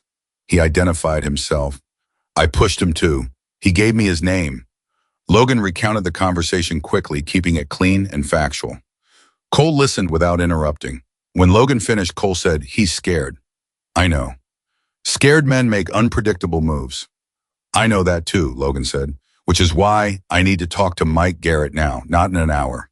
Cole was quiet for a moment. Logan, if Farrow is already making calls, Kane knows more than we thought he knew this quickly. That changes things. What does it change? The timeline that Patricia Voss said she needed, weeks. If Kane is already mobilizing political connections, it makes the story bigger, Logan said. A county commissioner making direct calls to a miner who's a journalistic source. That's not just part of the story, that's its own story. A beat. You're going to tell Voss about the call, Cole said. In the next 10 minutes, Logan said, and I want you to find out if Pharaoh has any direct documented link to whatever happened to my father. If he does, that goes to Voss separately and immediately. You're moving the timeline, Cole said, not accusatory, observational. Kane moved the timeline, Logan said. I'm responding. Cole made that sound again, the one that lived between exasperation and something warmer. I'll make the calls, he said. Don't go anywhere without telling me first. I'm going to see Mike Garrett. Logan, I'll call you when I leave. He called Patricia Voss next. She answered on the first ring, which told him she'd been expecting to hear from him, or from someone like him, sooner than she'd said out loud. Pharaoh called you, she said before he'd said anything beyond hello. He stopped. How did you know? Because Dennis Pharaoh is one of the 3 names in the Meridian Trust folder, and he's the most exposed of the 3, she said. He signed things the others paid people to sign for them. His fingerprints are directly on documented transactions. If he's making calls, he's panicking. And panicking sources. He's not a source, Logan said. He called to apply pressure. Even better, Patricia said. And there was something in her voice that was not cruel but was very professional. The particular tone of a journalist who has just been handed something unexpectedly useful. You recorded it? No. A brief pause. Next time record it. Use your phone's voice memo app and keep it running whenever you're in a situation like this. Her voice shifted, became more direct. Logan, I need you to write down everything you remember from that conversation right now while it's fresh. Word for word, as close as you can get. Timestamp number if you have it, everything. Send it to my email. I'll do it now, he said. Good. And Logan, this changes the publication timeline. Not in the way you might think. It doesn't make us move faster sloppily. It makes certain elements of the story more urgent and others actually cleaner. Because Pharaoh's behavior is itself evidence of consciousness of guilt. A man who doesn't know he's exposed doesn't call the source. She paused. You stood your ground with him. Yes. He'll report that to Kane, she said, which means Kane will know by tonight that the standard pressure approach didn't work. He'll move to something else. What's something else? I don't know yet, she said honestly, but I want you to be careful tonight. Is there somewhere other than your house you can stay? My mother said we're staying, Logan said. A pause. He could feel her assessing this, deciding whether to push back. She didn't. Okay, she said, then be aware and keep your phone charged. He wrote the memo of the Pharaoh call detailed and precise and sent it to Voss. Then he put the jacket back on. He'd taken it off at some point without registering it, and now he put it back deliberately and told his mother he was going to the shop. I'll drive you, she said immediately. Mom, I'll drive you, she said again. Not a negotiation. Mike Garrett was in the shop when they arrived, working under a truck on the lift. He heard them come in and came out from under the truck and looked at Logan and then at Sarah and then at the jacket, and his expression did something complicated and resigned. I was wondering when this was coming, Mike said. You knew, Logan said. I suspected. Mike wiped his hands. He looked tired, the specific tired of someone who has been waiting for a thing to arrive and has arrived at exhaustion before the thing did. When you came in yesterday wearing that jacket and asking questions about Billy, I put some things together. Phil, Logan said. Mike looked down at the rag in his hands. Phil is my brother, he said. I love my brother. I have not approved of my brother's choices for the better part of a decade. Those two things are both true, and they have made my life, they have made it complicated. What does Phil know about us, about what we've been doing? Mike looked up. His eyes were direct and tired and carrying something that needed to come out. Phil called me this morning and he said, after you came in yesterday, he asked me what you'd said to me, what you were asking about. I told him you were asking about Billy and that I hadn't told you anything. He paused. That was the truth as far as it went. And what did Phil say? Mike was quiet for a moment. He told me to call him if you came back in. He said Kane wanted to know your movements. The word Kane, spoken out loud in the shop by Mike Garrett, had the quality of something long avoided being finally named. What did you say? Sarah asked. She had been standing behind Logan quiet. Her voice was even. I told him to think about it, Mike said. He looked at Sarah directly. I've been thinking about it ever since. I haven't called him back. Mike, Logan said. I know, Mike said. I know what that makes me look like, caught in the middle, not willing to commit. I understand if you don't. I need to know if Phil has direct knowledge of what happened to my father, Logan said. Logan said. The shop went very quiet. Mike's face went through something that was difficult to watch, a series of internal movements, a working through of something he'd been carrying that Logan recognized because he'd been carrying versions of the same weight all day. I don't know specifics, Mike said carefully, but I know that he was working for Kane's people 9 years ago, directly. And I know he came home one night looking like a man who'd done something he couldn't undo, and he wouldn't talk about it. Wouldn't talk about it, then won't talk about it now. He looked at Logan. His eyes were doing something complicated. I've wondered. For 9 years I've wondered. And I've told myself it was none of my business and that I didn't know, and that wondering wasn't the same as knowing. It's not, Logan said, but it's close. Yes, Mike said. But is. Will you talk to Patricia Voss? Mike went very still. She's a journalist, Logan said. She's investigating Kane's operation. She has documentation going back 18 years. My grandfather built it. Phil's name may be in those files, Mike. I don't know. But if it is, it's going to come out in the story. If you talk to Voss, you can give context. You can be part of the truth instead of something that needs to be uncovered. Mike set the rag down on the workbench beside him. He stood there for a long moment with his hands at his sides, looking at nothing in particular, with the expression of a man standing at a point he's been moving toward for a long time without letting himself see it. My brother, he said, not a question, not really even a sentence, just the fact of it. I know, Logan said. I'm sorry. Is there, Mike stopped, started again. Is there any way Phil comes out of this without, I don't know, Logan said. I'm not going to tell you something I don't know to make this easier. What Phil did or what he didn't do, that's his to account for. But people who cooperate have different outcomes than people who don't. That's not my decision. That's the system. He paused. And the system is what we're trying to make work the way it's supposed to. Mike looked at him for a long moment, at a 17-year-old kid in a dead man's jacket telling him the truth, cleanly and without cruelty, the way a person tells the truth when they've learned it from someone who believed truth was worth the cost. Billy taught you that, Mike said. Yeah, Logan said. Mike picked up the rag again and folded it neatly and set it back down. I'll talk to your journalist, he said. I'll tell her what I know and what I suspect, and I'll let her decide what to do with it. He looked at Logan. But I'm calling Phil first. I'm telling him he needs to get a lawyer. Whatever he's done, he's still my brother, and I'm not going to let him walk into this without warning. That's fair, Logan said. Is it? Mike said. It wasn't quite a question. It's human, Logan said. That's close enough. They left the shop. Outside, Sarah stood beside the car and looked at her son over the roof of it. You're very much like him, she said. Grandpa, both of them, she said. Your grandfather and your father. She opened her car door. Get in. We need to get home before dark. He got in. She drove. He had been awake since before 6 that morning. He had driven 112 miles and handed 20 years of truth to a journalist and received a pressure call from a county commissioner and confronted his boss and been told by his mother that he was like the 2 men he'd loved most in his life.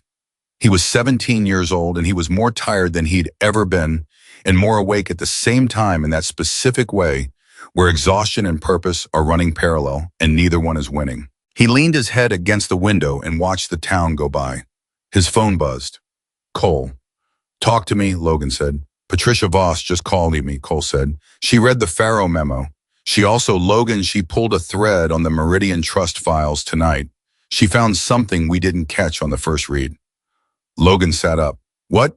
One of the shell companies that processed the payment in the Daniel folder, Cole said. His voice was very controlled. It traces back not just to a middleman.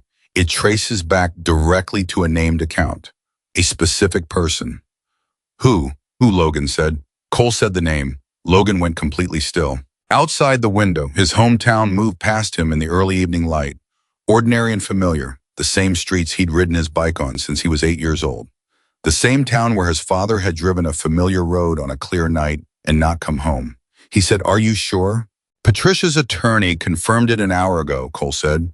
It's airtight. It's exactly what Billy would have called airtight. A pause. Logan, this is bigger than we thought. even bigger than the political connection. I know, Logan said. Does your mother? She's in the car with me. Cole was quiet for a moment. You're going to have to tell her. I know, Logan said. He looked at his mother's profile, at the set of her jaw, at the hands on the wheel, at the woman who had held everything together for 9 years on the strength of her own backbone in the love she had for her son. She felt him looking. What is it? She said. He put his phone down. He said, Mom, I need to tell you something. She looked at the road ahead. Tell me, she said. And he did. Sarah Walker did not cry when Logan told her. She had been driving, and she kept driving, and her hands on the wheel did not shake. And the only sign that the words had landed with their full weight was a single long breath she let out through her nose, controlled, deliberate, the breath of a woman who has been bracing for impact for 9 years and has finally felt it arrive. The name Cole had given Logan was Roy Decker's brother-in-law, a man named Carl Pruitt, a man who had worked as a mechanic, not at Garrett's, at a smaller shop 2 towns over, and who had been paid through 3 shell companies traced back through Meridian Trust to Marcus Kane's distribution network. A payment made 9 days before Daniel Walker's car went off a dry, clear road on a night when the weather was perfect and the visibility was complete, and the road was one Daniel had driven 1,000 times. Carl Pruitt had moved to Nevada 4 years after Daniel's death. He had died of a heart attack 18 months ago. He would never sit in a courtroom. But the payment existed. The trail existed. And it connected not just to Kane, but through Kane's financial structure, to Dennis Farrow's signature on a document that had authorized the shell company's operating account. Farrow hadn't ordered anything. He'd signed a paper he might have convinced himself he didn't fully understand. But his signature was there, in Billy Walker's files, airtight. He knew, Sarah said finally. Her voice was very quiet. Billy knew who. He knew who, and he documented how, Logan said. He needed it to be usable. He needed the full picture before he handed it to anyone. Sarah was quiet for another long moment. The town moved past them, still ordinary, still lit by early evening, still the same town it had always been, and now permanently different. Carl Pruitt is dead, she said. Yes, so there's no he won't face. No, Logan said, but Kane will, and Farrow will, and everyone in that financial chain will. He paused. And the official record of what happened to Dad can be corrected. The ruling can be challenged. It can be what it actually was instead of what they made it. Sarah pulled the car over, not at any destination, just to the side of the road because she needed to not be driving for a moment. She put it in park and sat there with her hands still on the wheel and looked straight ahead. Logan waited. He spent 18 years, she said. He spent 18 years building that case so that someday someone could say out loud in public on record that Daniel Walker did not die in an accident. She stopped.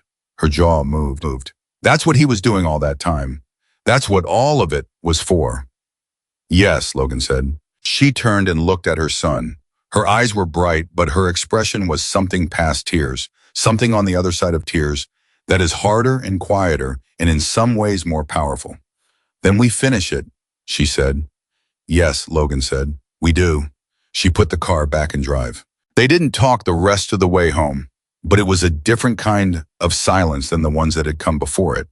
This one had direction. This one was moving towards something rather than sitting in the middle of something. Logan felt it the way you feel a current under still water, invisible from the surface but completely real and completely in charge of where you end up. Cole called again when they were 2 minutes from the house. Patricia Voss is moving the timeline, Cole said. Not the full publication, she's not cutting corners on the verification. But she's separating out the Farrow call and the direct financial trace on Daniel, and she's going to push those to her editor tonight for a preliminary legal review. She thinks those 2 elements are clean enough to stand alone, and she wants them in the review pipeline immediately. How does that change things for us? Logan asked. It means the pressure increases faster, Cole said. Farrow is going to feel the heat from his own side before the story runs. Kane is going to know that someone has connected the dots. They won't know exactly what we have or how much, but they'll know it's enough to make people nervous because people are already nervous. Which means the next move comes sooner, Logan said. Tonight or tomorrow, Cole said. I think tonight. Logan, I want to have people on your street. Cole, not visible, not aggressive, just present. You and your mother don't need to be alone with this tonight. Logan looked at his mother. She had heard enough of the call from the driver's seat. Tell him yes, she said without turning her head. Yes, Logan told Cole. Good, Cole said. Jimmy's already 2 blocks over. I'll be on the next street by 9. A pause. A pause. Logan, you did good today. Everything you did today, the way you handled Pharaoh, the way you talked to Mike Garrett, the way he stopped. Cole Bennett, who had ridden with Billy Walker for 11 years and had been waiting 6 years for this, stopped mid-sentence. And when he started again, his voice had something rougher in it. Billy knew what he was doing when he put that jacket in that closet. He knew who was going to find it, Logan said. Yeah, Cole said. He did. They hung up. Logan and his mother went inside. Sarah made dinner, actually made it from scratch pasta with the red sauce she'd been making since before Logan was born. The recipe she'd learned from her own mother. The act of it, the physical, ordinary normalcy of it, felt deliberate, like a declaration that life was still life.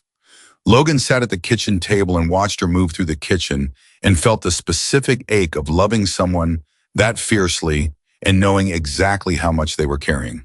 Mom, he said, are you okay?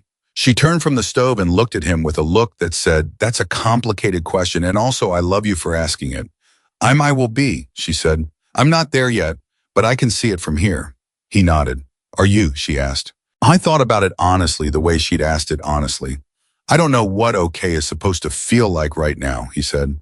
I feel like I'm in the right place doing the right thing, and I think that's the version of, okay, that's available. She turned back to the stove.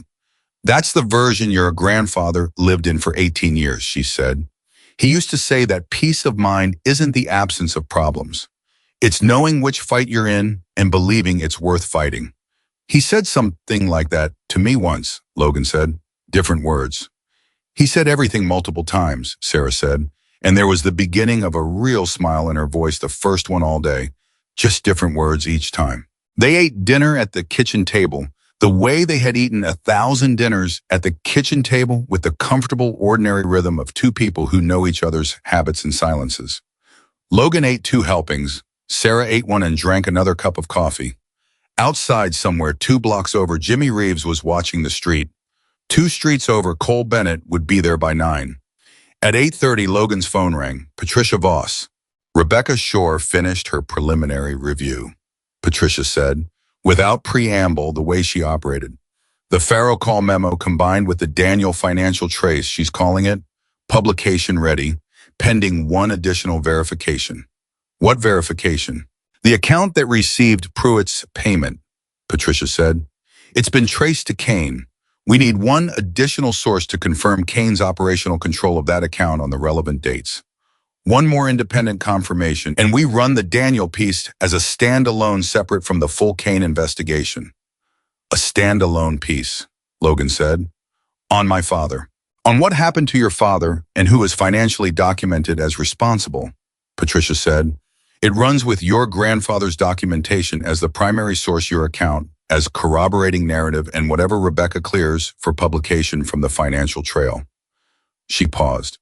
Logan, this piece, if we run this piece, it forces the question of the official ruling, publicly in print, with documentation. Law enforcement will have to respond. There will be an independent review of the original investigation. Logan sat with that for a moment. He felt it in his chest, the weight of it, the magnitude of it. Just for his father documented and public moving through the channels, it should have moved through 9 years ago. What's the one additional source, he asked, someone who can confirm Kane's direct control of the operational accounts in that time period? Patricia said, someone with first-hand knowledge, not a document, a person. Logan already knew the answer before she finished the sentence.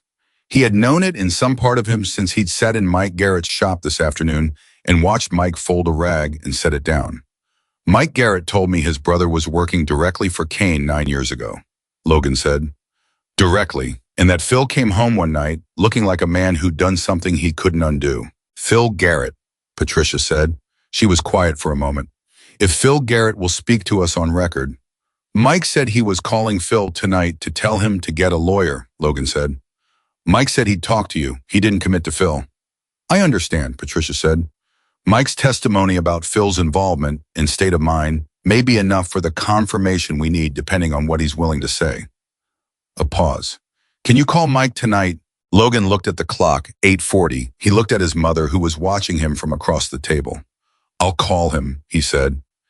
He called Mike's personal number. It rang 5 times. He almost hung up.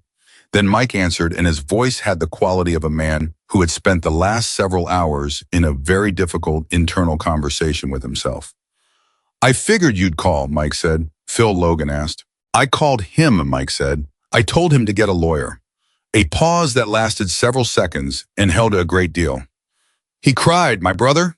"On the phone." Mike's voice was doing something difficult. He said he'd been waiting for this call for 9 years. Logan closed his eyes briefly. Waiting for it. 9 years. The specific wait of a man who had done a terrible thing and known it was terrible and lived with that knowledge until waiting for it to catch up became its own punishment. "Mike," Logan said, "I need to ask you something and I need you to answer it honestly." "Yeah," Mike said. "Go ahead." "Phil told Kane directly what work he was doing 9 years ago. He reported to Kane personally. Is that right?" A silence. "Yes," Mike said. "He told me that once, years ago, when he'd had too much to drink and said more than he meant to. He said Kane paid him personally through an account at a bank Phil didn't usually use, and that the account was Kane's to manage." "Would you say that to a journalist?" Logan said. "On record, what Phil told you." A silence that was longer and heavier than any of the previous ones. "If I say that," Mike said slowly, "it puts Phil directly in the chain." "It puts Kane directly in the chain," Logan said.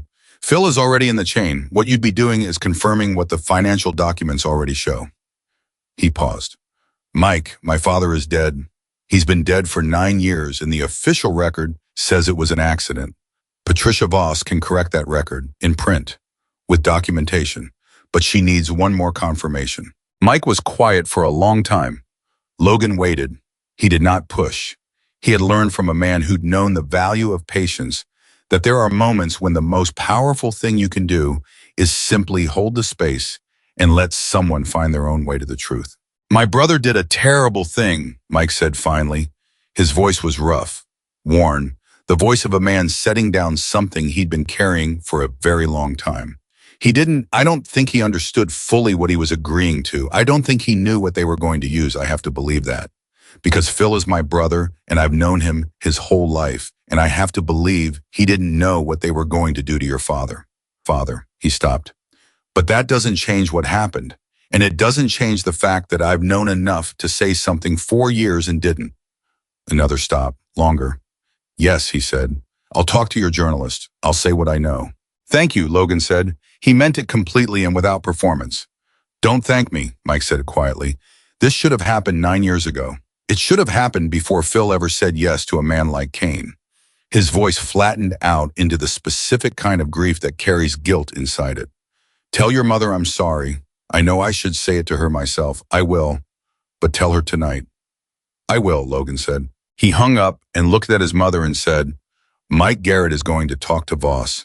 He has confirmation of Kane's direct control of the account." He paused. "And he said to tell you he's sorry." Sarah looked at him for a moment. Something moved across her face that was old and complicated and finally slowly beginning to loosen. "Tell him," she stopped, started again. "Tell him it matters that he said it." Logan texted Mike exactly that. He called Patricia Voss. She answered before it finished the first ring. He told her about Mike. She was quiet for exactly 3 seconds, and then she said, "I'm calling Rebecca Shore right now. If Mike Garrett's statement tracks with the documentary evidence, the way I think it will, we run the Daniel piece in 48 hours. 48 hours. Logan sat at his kitchen table at 8:55 in the evening and felt the countdown begin. He texted Cole. 48 hours. Voss is moving on the Daniel piece. Cole replied in under a minute. Understood. Staying close tonight. You should sleep. Logan almost laughed. He tried. He lay in his bed at 11 o'clock with the jacket across the chair in the corner and the photograph of Billy and Cole on his nightstand. He'd taken it from the inside pocket and set it where he could see it, and he stared at the ceiling, and his mind moved through the day like a real event by event, starting with the closet that morning and working forward through the diner and Cole's phone number and the barn and the convoy and Patricia Voss and Pharaoh's voice on the phone and Mike's voice and the sound Phil Garrett had made when his brother told him it was over. I thought about his father. Not the absence of his father, which was what he usually thought about when he thought about him. the shape of what wasn't there. He thought about the man himself. He had been 8 years old when Daniel Walker died, and his memories were the incomplete, impressionistic memories of a young child. Large hands, a specific laugh, the smell of a particular aftershave being lifted. Not enough, never enough to really know the person, but enough to feel the loss of knowing, which is its own kind of grief, and maybe the hardest kind. Tomorrow the world would still be the same world. Kane would still be in his comfortable office. Pharaoh would still have his title. The official record of Daniel Walker's death would still say what it said. But 48 hours after that, something would change. He closed his eyes. He slept. He woke at 6:15 to his phone ringing. Cole. Kane made a move, Cole said. No greeting, no preamble. The voice of a man who has been awake all night and is now delivering information that cannot wait. Logan sat up. What kind of move? He sent someone to the county sheriff's office last night, Cole said. Not Pharaoh, someone else, someone with more distance. And there's now an informal inquiry opened into whether the material from Billy's drive was obtained legally, whether you had authorization to access Billy's files. Logan took that in. He's trying to establish that the evidence is tainted, he said. If he can make the drive inadmissible, it doesn't work the same way for journalism that it does for criminal proceedings, Cole said. Voss already knows about this. Rebecca Shore called her an hour ago. The drive was left to you by your grandfather. Your mother confirmed in writing that she was aware of it. There's no legal taint, but it's a signal. A signal of what? That Kane's lawyers are active and that he's willing to use legal mechanisms as harassment even when they won't ultimately succeed, Cole said. The goal isn't to win this particular challenge. The goal is to slow things down, create uncertainty, make Patricia Voss's legal team spend time defending rather than publishing. Will it work? Rebecca Shore was on the phone with Patricia at 5 this morning, Cole said. Patricia told me directly it won't change the timeline. She's annoyed, which I suspect makes her faster rather than slower. A beat. But Logan, there's a second part. Tell me. Kane reached out to your school, Cole said, to the principal, framing it as concern whether Logan Walker has been missing school, whether his behavior has been erratic, whether the administration has concerns about his home situation. Logan felt something hot move through him. He let it pass. He's trying to build a picture, he said. Unstable kid troubled, home unreliable source. Yes, standard discrediting playbook. Attack the character of the source when you can't attack the material. Cole paused. Your principal is a man named Harold Weiss. Do you know him? He's been my principal for 3 years, Logan said. He's a good man. Patricia Voss called him this morning, Cole said, at 5:45. She introduced herself and explained that Logan Walker is a documented source in an ongoing journalistic investigation and that any contact from parties attempting to gather information about him should be reported to her legal team immediately. She gave him Rebecca Shore's direct number. She called my principal at 5:45 in the morning, Logan said. She did, Cole said, and there was something in his voice that was close to impressed. She's protecting her source. I need to call her, Logan said. She's expecting you, Cole said. Logan, this is Kane working the edges because he can't work the center. He doesn't have a way to stop what's in those files. So he's trying to make everything around the files messy enough that the story loses clarity. A pause. Don't let him make you messy. I won't, Logan said. He called Patricia Voss. She answered immediately, and her voice had the bright, sharp edge of someone who has been running on 4 hours of sleep in the specific fuel of a journalist who smells a story fully breaking open. Mike Garrett's statement cleared the bar, she said. Rebecca signed off on it at 4 this morning. We have our confirmation. The Daniel piece is locked, and it runs tomorrow morning, 6 a.m. digital edition, print to follow. She paused for exactly 1 second. And Logan, I want you to know what that means. The moment that piece publishes, it becomes a matter of public legal record that the original ruling on your father's death is contradicted by documented evidence. The state attorney general's office will have no choice but to open a formal review. That is not a maybe. That is what happens. Logan stood in his bedroom in the early morning wearing yesterday's clothes, looking at the photograph of Billy on his nightstand. Tomorrow at 6, he said. Tomorrow at 6, she confirmed. There's one more thing. The piece credits your grandfather as the primary source. It uses his name, his documentation, his 18 years of work. His name will be in the headline. She paused. I wanted you to know that before you read it. Logan didn't say anything for a moment. He was looking at the photograph. At Billy at 28, grinning in the sun. Thank you, he said. Don't thank me. Thank him. She hung up. He went downstairs. His mother was already up, had she slept, and standing in the kitchen with coffee. She looked at him when he came in and read whatever was on his face with the speed of someone who has been reading him for 17 years. Tomorrow at 6, he said. The piece on Dad runs tomorrow at 6 in the morning. She put her mug down. She stood very still for a moment, and then she did something Logan had not seen her do since the morning 9 years ago, when 2 deputies had come to the door. She put her face in her hands, and she let the sound come out of her that she had been holding back for 9 years, not screaming, not dramatic, not the grief of movies. The real kind. The kind that is quieter and uglier and completely honest. The kind that sounds like relief and rage and sorrow all at once, which is what it was. Logan crossed the kitchen and put his arms around his mother and held her. She held him back hard, harder than he expected, with the strength of a woman who had been holding everything together for so long that she'd forgotten she was allowed to fall apart. They stood in the kitchen for a long time. When she lifted her face and wiped her eyes with the back of her hand, her expression was different from anything he'd seen on her before, wrung out and clear, like something had been washed through her. He did it, she said. Billy actually did it. Yeah, Logan said. He did. And you finished it. We finished it, Logan said. You drove. You brought the laptop. You called Cole. You stood in that barn and said we're staying. You carried this for 9 years while Billy built the case, and you never broke. He looked at her steadily. You finished it too. She looked at him for a long moment.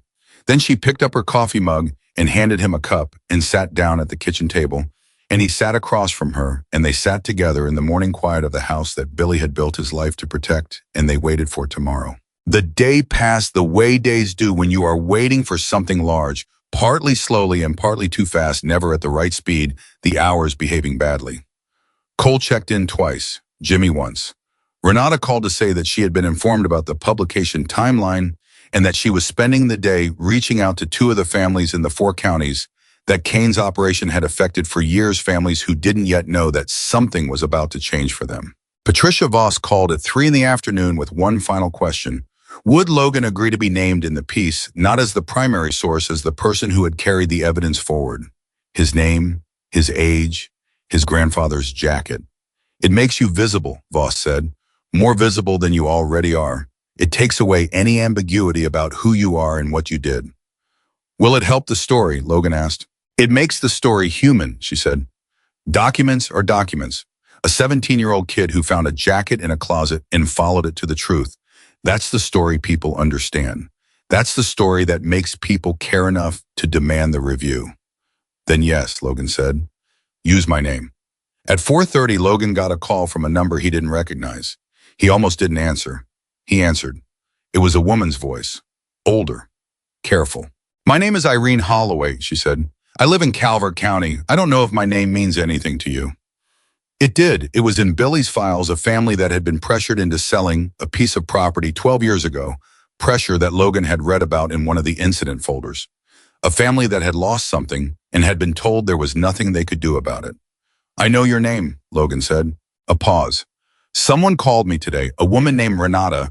She told me Irene Holloway stopped. When she started again, her voice was different, thinner, like it was being careful of its own edges. She told me that something was coming, that the truth was coming about what happened to us and to other families. Another stop. I've been waiting 12 years for someone to say that. Logan felt the weight of that, the 12-year weight of a family that had been wronged and had watched the wrongness go unaddressed and had found ways to live with it because there was no other option. It's coming, Logan said, tomorrow morning. It's going to be in the paper and it's going to name names and document everything. And there is going to be a formal review of what happened to your family and to the others. Is it really going to happen this time? Irene Holloway asked, not challenging, just the honest question of someone who has had hope before and has learned what hope costs when it doesn't deliver. Yes, Logan said, it's going to happen. She was quiet for a moment. Your grandfather, she said, Billy Walker. Yes. He came to see us, she said, about a year after we lost the property. He sat in our kitchen and he listened to the whole story and He said, I'm building something. I need time, but I promise you I'm building something. I believed him. I believed him. And then the years went by and she stopped.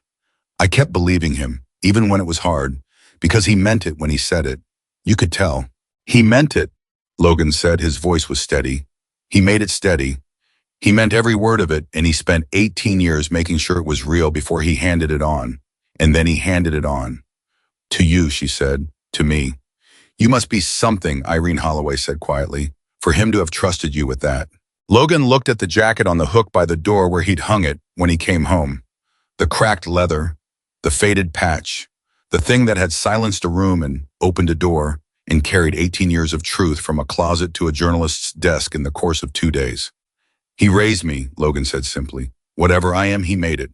After he hung up, he sat for a while with the quiet of the house around him. He thought about all the Irene Holloways out there, the families in 4 counties, the people who had been pushed around and intimidated and made smaller by a man who had decided that power was for his use and no one else's. He thought about them waking up tomorrow morning and reading a headline and feeling for the first time in however many years that the world was willing to see what had happened to them. That was what Billy had been building. Not just justice for Daniel Walker, not just the exposure of Marcus Kane, the whole thing, the whole structure of accountability and truth in the simple insistence that what happened to powerless people matters and will be documented and will be answered. He picked up the jacket and put it on.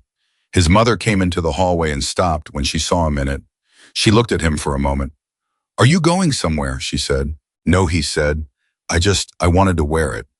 She looked at him in the jacket for a long moment, the boy in the dead man's leather, the patch that had stopped a room, the thing that had started all of it 2 mornings ago. He'd want you to have it, she said, not just for these 2 days, for keeps.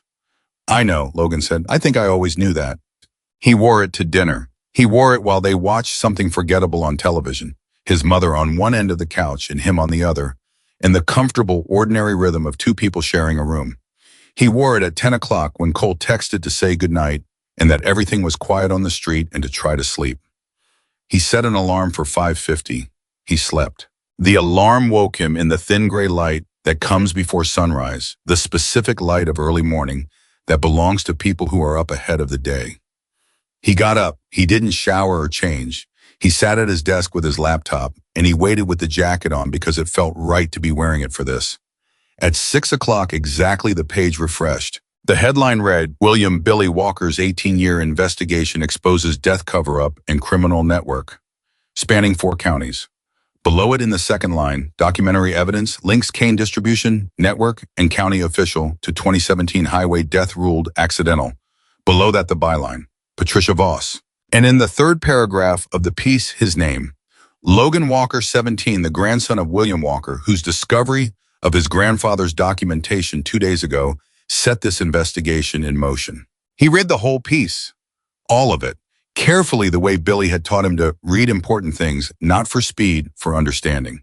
Patricia Voss was a very good journalist. She had taken Billy's 18 years and made them clear and human and impossible to dismiss.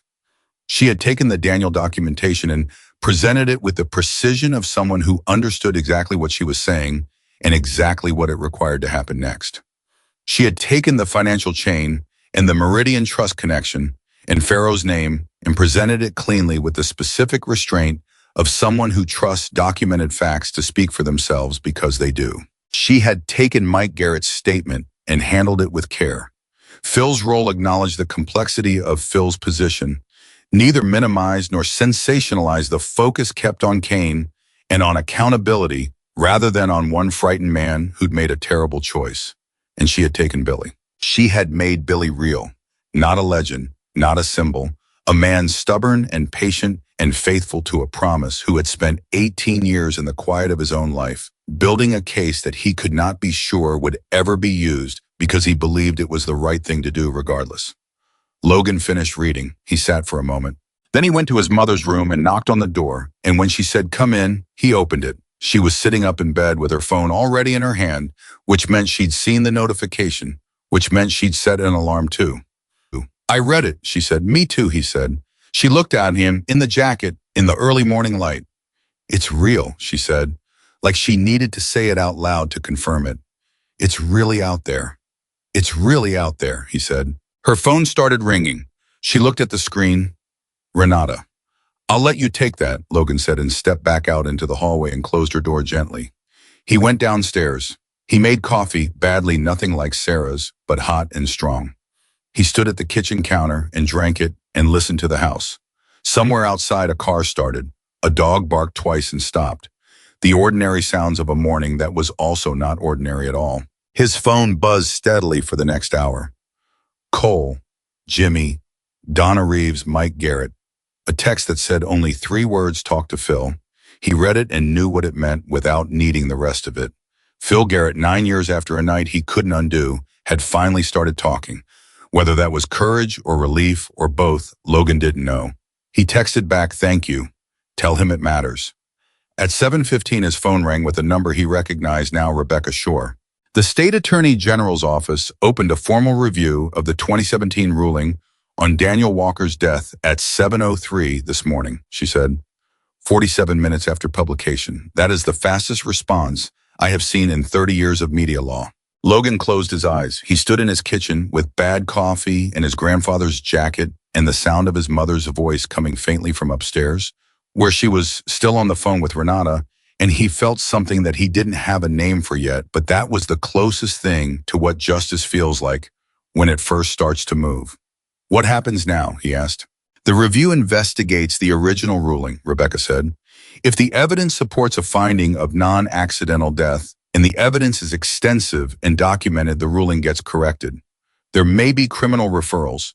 Kane is almost certainly looking at a federal investigation given the Meridian Trust interstate financial connections. A pause. Farrow resigned from the county commission at 6:45 this morning. That just came across. He resigned. Read the statement if you want. It's already online. He says he's stepping down for personal reasons. Rebecca's voice was dry. Personal reasons. And Kane's attorneys issued a statement denying the allegations and characterizing the documentation as fabricated, Rebecca said. That statement will not survive contact with the documentation. We're very confident in what's there. Patricia is already fielding calls from 3 other news organizations who want to partner on the follow-up investigation. She paused. Logan, what your grandfather built, it's working exactly the way he designed it to work. The story is out and it can't be put back. He stood there with that. Let it be real. Thank you, he said, for everything you did. Thank Billy Walker, Rebecca said, and she didn't sound like a media attorney when she said it. She sounded like a person. The rest of us just made sure the door was open when his grandson knocked. He put the phone down. I went outside. He stood on the front porch of the house where he'd grown up in the early morning air of a September day, wearing a jacket that smelled like motor oil and old leather, and the faintest trace of something else he'd never been able to name, but that he understood now was simply Billy, the physical presence of a man who had worn this jacket through years of living that Logan was only now beginning to understand. The street was quiet, normal, a neighbor walking a dog, a car backing out of a driveway, the town being the town. But something had changed in it. Something had shifted in the deep structure of the place. The way things shift when a lie that has been the foundation of something is removed and replaced with the truth. The buildings looked the same. The street looked the same, but it was different underneath. He heard his mother's footsteps behind him. She came out and stood beside him on the porch. She had her coffee mug in both hands and she looked out at the street with an expression that was wrung out and clear. And finally, after 9 years, unguarded. They stood there together for a while without talking. Then she said, Cole texted me. Yeah. He said the men from the diner are talking, the ones who stared at you 2 mornings ago. He said they know what happened, what you did. She paused. He said one of them, the older one, the one who'd been there longest, he said that man told Cole that the patch means something again. Logan looked down at the jacket, at the faded patch over his heart, the one that had silenced a room, the one that had started everything. It always meant something, he said. It just needed someone to carry it the right way. His mother looked at him. 17 years old, blonde-haired mechanic's apprentice from a small desert town. The boy who found a jacket in a closet and followed the truth it contained all the way to the end of the road his grandfather had built for him. "Billy would be so proud of you," she said. Her voice was very quiet, the kind of quiet that has everything inside it. "I know," Logan said. "He told me I'd be okay." He looked out at the street, at the ordinary morning of a world that was slightly more honest than it had been 2 days ago. At the town that would have to reckon now with what had happened inside it. At the distance between where he was standing and where all of this had started, which was in a closet that smelled like motor oil and Old Spice reaching for something he was never supposed to find. I thought about the diner, about the silence that had moved through that room like a wave, about the way every person in it had looked at him, not at him, at the patch with shock and something that was older than shock. Recognition. The recognition of people who knew what the symbol meant and had believed it gone. It wasn't gone. It had been waiting in a closet. It had been waiting for the right person to find it and understand what it asked of them and choose to answer. Logan Walker had answered, and in doing so he had not become his grandfather. He had not become a legend or a symbol or a chapter in someone else's story. He had become fully and finally and for the first time entirely himself, a boy who knew what courage cost and paid it anyway, who understood that loyalty is not about who you ride with, but about what you stand for, who had been handed a promise made by a dead man and had kept it. The patch on the jacket had not made him anything. Only had made the patch mean something again.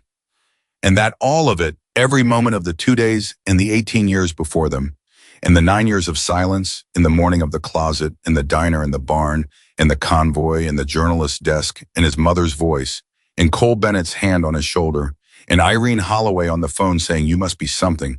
All of it had come down to a simple, unbreakable truth.